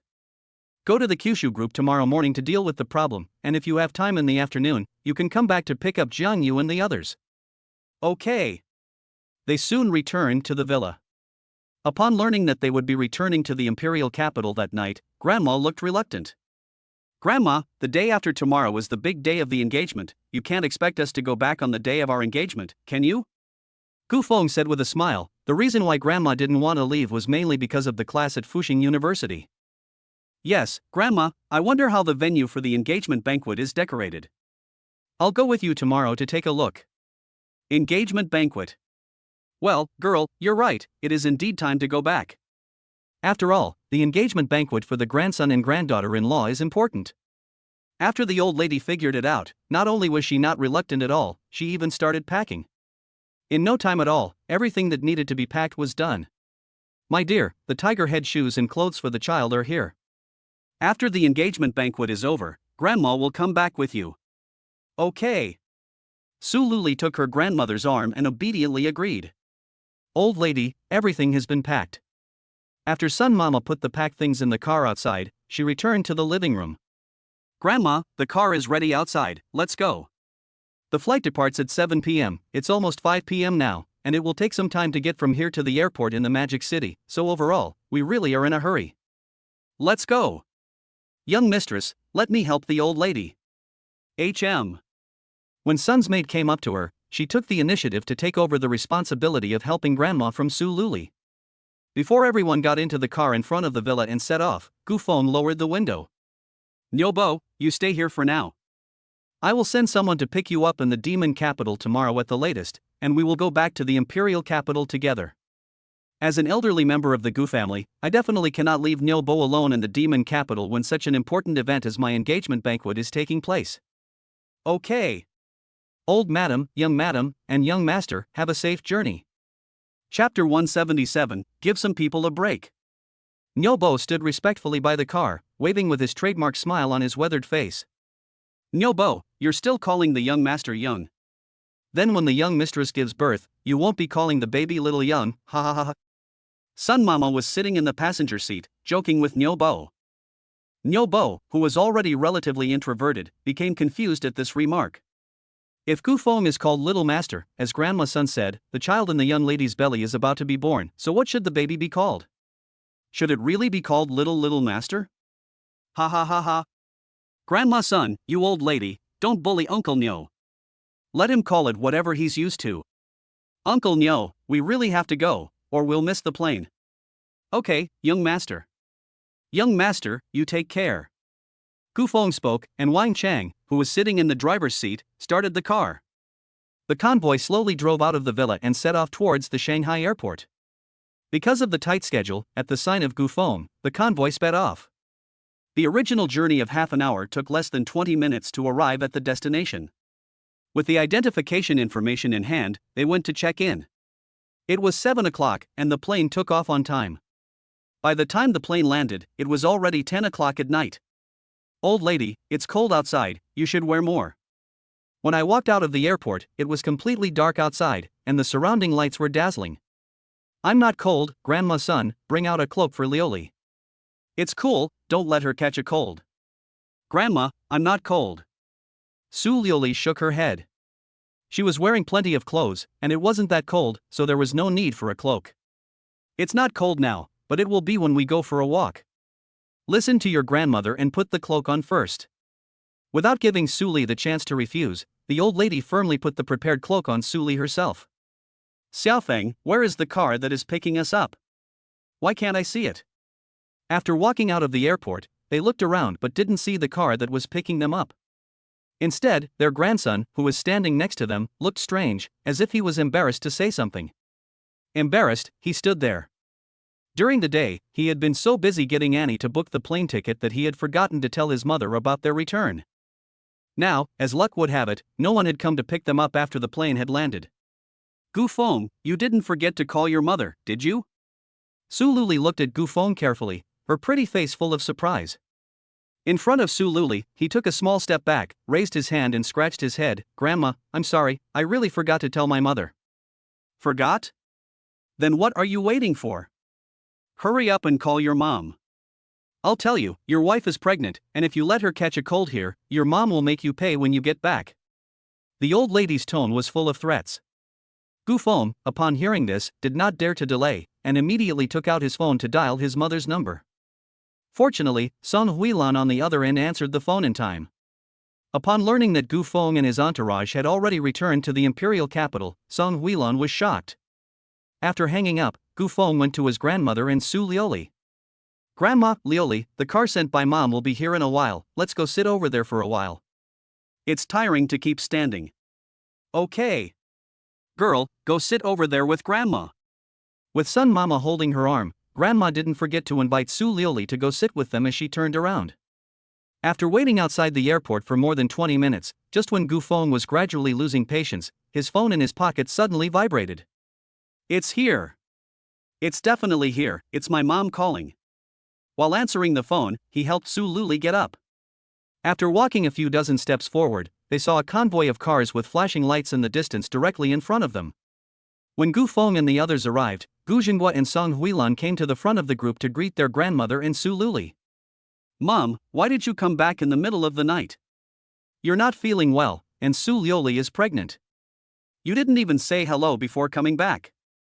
If something happened, Huilan and I would be worried sick. Gu Jinghua spoke with a tone of complaint. He subconsciously thought it was his mother's idea to come back so late. His mother-in-law just smiled and shook her head for taking the blame for her grandson for no reason. She didn't even respond to Gu Jinghua's words, and skillfully changed the subject. When did you come back? You came back from Yundu and didn't even think to call your old mother? This was a counterattack, and it left Gu Jinghua a little at a loss. Mom, I just got back today too, I haven't had a chance to talk to you yet. Okay, Mom, it's cold outside, you and Lioli should get in the car first. Before you go out, I asked Wang Ma to cook wonton for you, you can each have a warm bowl when you get home. This isn't the place to talk, let's talk about it when we get home. The group got into the car. After everyone was seated, Song Huilan looked up at Gu Feng. Feng, it was your idea to come back in the middle of the night, wasn't it? Did you hear that the investigation team had returned to the imperial capital and wanted to come back to find out what was going on? Sitting next to Gu Jinghua, Song Huilan's face was slightly smiling, and she asked Gu Feng very calmly. Mom, nothing can hide from your eyes. Since my mother had already guessed, he simply admitted it. Stop being so cheeky. I can tell you, I'll be having a meeting at the office tomorrow morning, so if you're not busy, just stay at home and don't go anywhere. Don't go to the office and cause trouble, got it? 1 second he was smiling, the next he was all serious, such a quick change of expression that Gu Jinghua sitting next to him was momentarily lost for words. Air.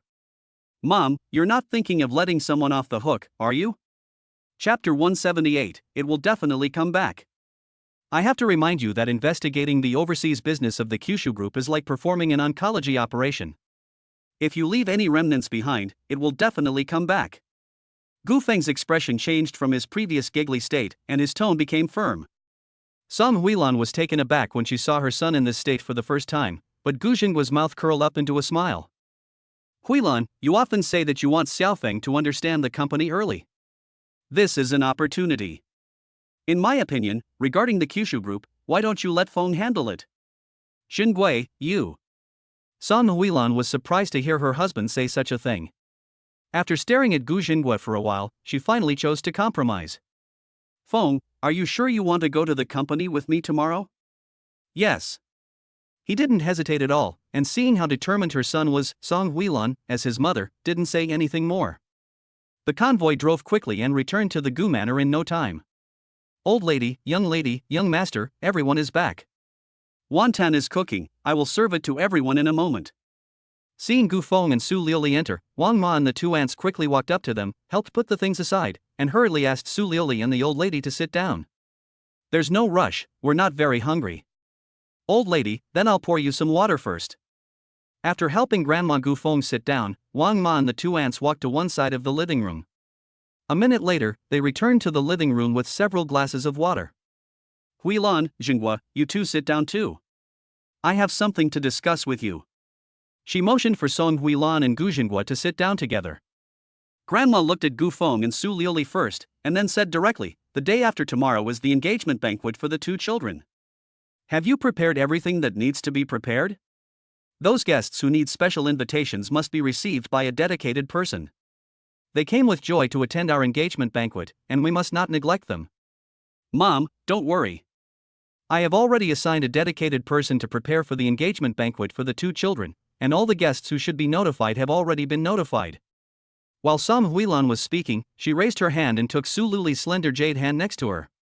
Luli, your grandfather will come over tomorrow morning, so remember to wait for him at home. When your grandfather arrives, you can rest at home for a while, and in the afternoon we will go to the hotel together to look at the engagement venue. After hearing that her grandfather would be coming over tomorrow morning, Su Luli was full of excitement. Her obedient and sensible face was full of happiness. Mom, how is my grandfather coming over? When will he arrive exactly? With a smile of affection, she lifted her hand and gently poked Su Luli's head. Silly girl, of course Mom will send someone to pick him up. While calculating the time, he should be here before 10 a.m. Mom and daughter-in-law sat together chatting, and Gu Feng hesitated for a moment before he couldn't help but speak up. Mom, tomorrow afternoon, I may not have time. Liuli's roommates and my roommates, they are all coming over, and I have to pick them up. Zhang Yu and the others only knew that he was holding an engagement banquet in the imperial capital, but they didn't know exactly where in the imperial capital. At the time, when they were told, they had already said that they would bring them along when they came over, and they could not go back on their word. You're going back to the demon capital? Will you make it in time? Why don't you have your father send someone to pick you up? If they go in the morning, they'll be there by noon. Gu Jinghua sat next to Song Huilan, listening to his wife. He nodded in time. Xiaofeng, your friends in the demon capital, let me send someone to pick them up. This. Dad, I'm worried that it's not very convenient, it's better if I go back myself. He insisted on going back, and Gu Jinghua did not continue to insist. Okay, then you need to hurry tomorrow and ask your mother to arrange a place for the guests to stay in advance. Okay. The decision to return to the city was temporarily confirmed. Grandma and the others continued chatting in the living room for another 10 minutes or so, and 10 minutes later, Wang Ma and Sun Ma came out with several bowls of steaming wonton. Madam, the wonton is ready. Su Liuli, come, let's go have a bowl of wonton. Grandma supported herself as she got up and led Su Liuli to the dining room, and naturally Gu Feng followed the two of them and sat down with them. Mom and Dad, aren't you eating? We already ate. You guys eat quickly, finish eating and go to bed early, we have a lot to do tomorrow. It really wasn't early today, and listening to his own mother's words, Gu Feng didn't hesitate, sat down next to Su Liuli and began to tuck in. He finished a bowl of ravioli in 10 minutes. Mom and Dad, we're going back to rest. Go back, take care of Luli, and go to bed early. After having a late supper, there was no choice but to continue chatting in the living room, so Gu Feng took Su Luli back to the bedroom. Early the next morning. It was just 5 a.m., and Su Luli couldn't wait to get up. Luli, you're up so early? Su Luli was wearing a pair of white lace pajamas that showed off her graceful and charming figure. She was standing by the bed, having just picked up her phone from the nightstand. Grandpa is coming over today, so I want to give him a call. Call now? Isn't that a bit early? It's only 5 a.m., and it's just starting to get light outside. 99% of people aren't even awake at this hour. It's not early at all. Grandpa must have already woken up. Don't forget, he's coming to the Magic City today. Even if he doesn't have anything to do on weekdays, he'll get up before 5 o'clock, let alone this time when he has to pack and come to the Imperial City. After living with him for so many years, she knows this habit of his very well. Okay, you can give him a call. In the morning, I asked Wang Ma to clean out Grandpa Yu's room and prepare some necessities for him. Su Luli wanted to make the call, and he didn't think too much about it, so he simply got up with her. He didn't go to bed very early last night, and for some reason, he felt very energetic now. The moment his eyes opened, all sleepiness disappeared. Do. He found Su Zhengxiang's phone number and Su Luli didn't hesitate to dial it. It was only after 2 or 3 seconds that Su Zhengxiang's familiar, weathered voice came over the phone. Luli, why are you calling me so early? You're already up? The voice was a little hoarse, but the tone was happy. There was a rustling sound on the line, as if the old man was tidying something up. Grandpa, I knew you were up. Are you tidying something up? Let me tell you, just pack a few clothes. Everything you need is here in the capital, so don't pack any toiletries. Yes, and don't pack the quilt either. Just leave the bedding at home. Grandpa doesn't travel much, so it's understandable that he needs to bring some toiletries, but to bring bedding along is really ridiculous. Just a few clothes? And no need to bring Grandpa's wash basin and towel? The phone is placed by the bed, Su Zhengxiang is holding the wash basin in his hands, and there is a large box in the distance, ready to be placed in the wash basin. No, we'll prepare the wash basin and towel for you. Just bring a few clothes. Mom said you'll arrive in Daidu around 10 o'clock. The person who'll pick you up should be arriving in the village soon. Remember to answer the phone. It'll take a while to get there, so prepare some water and motion sickness medicine in advance. If you really don't feel well, remember to tell the driver to go to a service area for a break. Chapter 179, I'm not going to the hospital. Ha. Silly girl, Grandpa's not a child, don't worry. Jian Lang chuckled a few times, heeding the words of his granddaughter. Su Zhengxiang put the wash basin in his hand aside. Of course you're not a child, but I remember when I went to school before, you told me the same thing. I also told you at the time that I'm not a child. Do you remember what you said at the time? You said, in Grandpa's eyes, you'll always be a child. Standing by the bed with her mobile phone in her hand, Su Lili couldn't help a mist rising in her eyes as she chatted with her grandfather. Seemingly sensing that her granddaughter's emotions were a little off, Su Zhengxiang on the other end of the line deliberately joked, "Girl, Grandpa's got something good for you. I'll surprise you when I get there." Okay, I'm hanging up now, or people won't be able to get through later. He hung up. After saying a few words to his granddaughter on the other end of the line, Su Zhengxiang hung up the phone very happily. Grandpa suddenly hung up the phone, and Su Lili's tears in her eyes could no longer be held back, and they fell patteringly. Gu Feng, who was already dressed, looked at Su Luli's tearful appearance and suddenly became at a loss. Luli, what's wrong? Grandpa will come over this morning, and let him stay here for a few more days. If that doesn't work, he can go to the Magic City with us. You just got a phone call, why are you crying? She took a step forward and gently wiped the tears from Su Liuli's cheeks. After calming down for a minute or two, she stared at Su Liuli's tear-stained face and looked at Gu Feng tenderly. I don't know what's wrong with me. My emotions are a little out of control, and suddenly I feel like crying. I didn't tell you, but actually I've been like this for the past few days, always inexplicably wanting to cry. Her hands were placed in front of her, clasped tightly together, and the knuckles had turned pale, enough to show just how nervous Su Liuli was. Is it because I'm pregnant? Little girl, why didn't you tell me earlier? I'm not going anywhere in the morning, I'll take you to the hospital first. His tone revealed an inexplicable persistence, and in his eyes, nothing could compare to Su Luli's health. Since she became pregnant, Gu Feng had more or less learned about some common conditions of pregnancy. The mood is always low for no reason, and sometimes I even want to cry, which is not a good sign. No. I can't go to the hospital this morning. A peaceful aura emanated from her body, and she subconsciously grabbed Gu Feng's wrist. Why can't you go to the hospital? As soon as these words came out, Gu Feng thought of something else in the next second. Are you worried about letting Grandma and Mom and Dad know? Well, Grandma and Mom and Dad's attitude towards her is very clear to Su Liuli, and once they know that she is going to the hospital for a checkup, they will worry even more. Mom and Dad are busy at work most of the time, and Grandma is already very old, so I really don't want to make them worry. Su Luli's words were also seriously considered by Gu Feng. He stood in front of her in silence for a long time. Okay, I promise you, I won't let them know. But you must go to the hospital today. I'll go to the Kyushu group in the morning and try to come back 2 hours early. I'll come back to pick you up then and say that I want to go shopping, and then we'll go to the hospital together. His questioning eyes stared at Su Luli's face. This was the most feasible solution he could think of. In any case, she must go to the hospital today. Okay. I'll be good. Nodding silently, knowing Gu Feng's concerns, Su Luli agreed readily. Go wash up, it's still early, I'll take you out for a walk.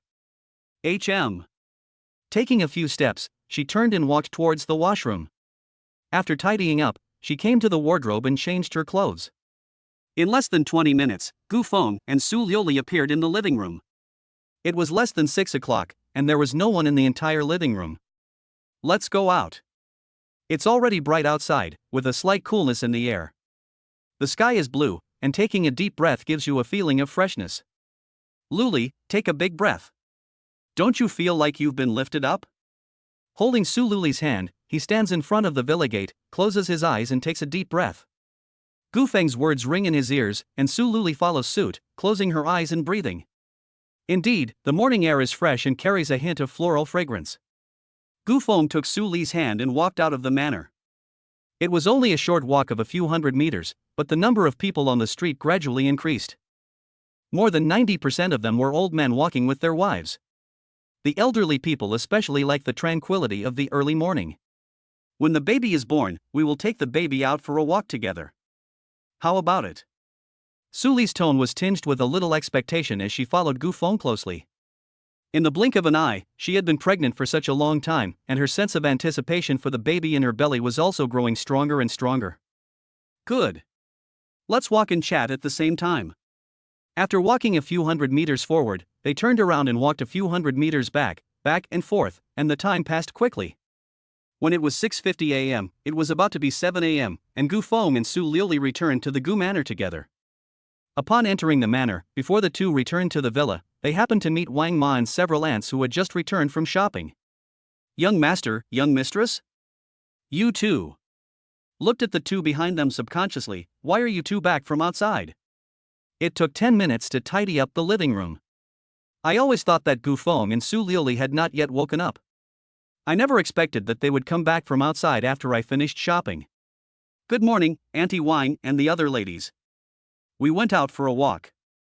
Following Auntie Wang and the others, they returned to the villa together. In the living room, their father Gu Zhengguo was carefully feeding the fish in the fish tank. The blood-red dragon was swimming around in the tank, very carefree. On the sofa in the living room, their mother Song Huilan and their grandmother were sitting facing each other. In front of them was a large red notebook, and they were chatting about something. Chapter 180, Daughter-in-law wants to eat fish. Song Huilan subconsciously looked up when she heard the familiar sound of footsteps. When she saw Gu Feng and Su Liuli walking towards them, she was full of surprise and couldn't help but look back towards the bedroom. She and her mother-in-law had been sitting here the whole time, but they hadn't heard them come out. Moreover, judging by the way her son and daughter-in-law looked, they didn't seem to have just woken up, and were in a state of exhaustion, so it was obvious that they had just returned from somewhere. Feng? Liuli, where have you been this early in the morning? Ha? The daughter-in-law next to her suddenly spoke, and Grandma Gu Feng immediately raised her hand. Her confused eyes fell on Gu Feng and Su Liuli, revealing an expression almost identical to Song Huilan's. Xiao Feng, Liuli? When did you get up? They were just chatting, and they were going to let the two of them rest for a while and not disturb them. But no, they just sat there waiting, not knowing when the two of them had gotten up. Mom, Grandma, we got up a long time ago. Both Luli and I have been out for a walk for more than half an hour. You two must not think we just got up. Taking Su Luli's wrist, Gu Feng gave a hee-hee-hee laugh, and the two sat down in front of their grandmother and mother. That's right, your grandmother was just telling me not to let anyone disturb you and let you rest for a while. But then again, you two are so full of energy, is it because of the engagement banquet tomorrow? With a knowing expression in her eyes, Song Huilan gave a meaningful smile. It's normal to be excited, after all, an engagement banquet is no small matter. To others, this engagement banquet may just be a relatively big banquet. But to you two, it's a once-in-a-lifetime event. When your father and I got engaged, I couldn't sleep 2 days in advance. Ha ha ha ha. In front of Gu Feng and Su Liuli, Song Huilan couldn't help but laugh out loud as she recalled the scene of her own engagement. This scene also successfully infected Su Liuli. Her face turned slightly red, her face full of happiness, and her eyes also filled with a strong sense of anticipation. Air. Mom, you need to calm down first. I have one more thing. Why haven't I seen my dad this early in the morning? Where did he go? There were only Grandma and Mom in the living room, surrounded by busy aunts. In theory, Dad Gujingwa would never be a lazy bones, he would definitely get up with Mom. Go check the backyard, you'll definitely see him. Upon hearing these words from Song Huilan, Gu Feng subconsciously looked in the direction of the fish tank in the living room, where the lively blood-red dragon was no longer. Mom, Dad went to the fish pond in the back? Since the blood-red dragon was not in the living room, the only possibility was the fish pond behind the manor in the back. Yes, he said early this morning that he wanted to put the fish in that fish pond. Seeing that you guys weren't up, he did it secretly by himself. Sneakily? Mom, why did Dad sneakily move the fish to the fish pond? I was listening very carefully, but when I heard my mother-in-law say that my father sneakily moved the fish from the living room to the fish pond without them knowing, I was very puzzled. Why sneakily? Ha ha ha. Gu Feng, explain to Liuli why your father was so sneaky. Laughing twice, Song Huilan directly asked Gu Feng to explain. The confused little eyes looked at Gu Feng again. You explain. What do I explain? It's all because of you. Gu Feng shrugged his shoulders, acting as if it were none of his business. Because of me? How could it be because of me? Do you remember when I took you to the fish pond before and you caught a big red fish? I remember. We ate that fish, didn't we? Innocence shone in his eyes. Just as Gu Feng was about to continue speaking, Dad suddenly walked in the door, carrying a red bucket in one hand and a fishing net in the other. Hey! Feng, Liuli, good morning. Why didn't you rest for a while? What were you talking about with your mother and grandmother? He casually put the tools in the corner of the living room and came over to the group with a smile on his face. We didn't talk about much, Feng and Liuli were just talking about that big red fish we caught last time. Liuli, wasn't that big red fish pretty good? Song Huilan asked deliberately, and Su Lily nodded subconsciously. Well, it was delicious. He was still smiling, but after hearing what his wife and daughter-in-law said, Gujingwa's whole person felt bad. His face looked unpleasant, and his eyes couldn't stop twitching. Cough cough. What was that? There's nothing good about fish. Lily, at this stage, you should eat more vegetables, especially spinach, which is good for iron. Fish is cold in nature, and it's not good for the baby in your tummy. It took a lot of effort to nurse the bloody red dragon back to health, and I took the opportunity today to put the fish in the back pond while I had the time. I can't let my daughter-in-law eat it again.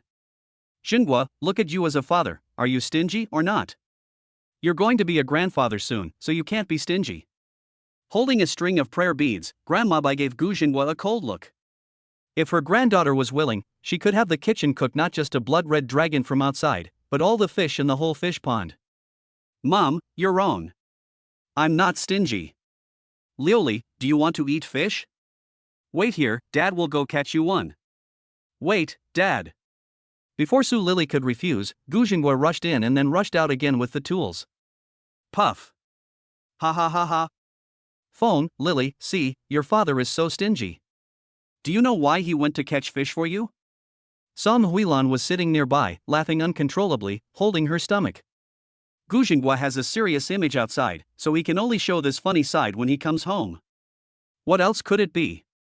He was worried that if he let me and Suli go fishing, we would catch the blood-red dragon that he had worked so hard to raise. If that happened, he would be heartbroken.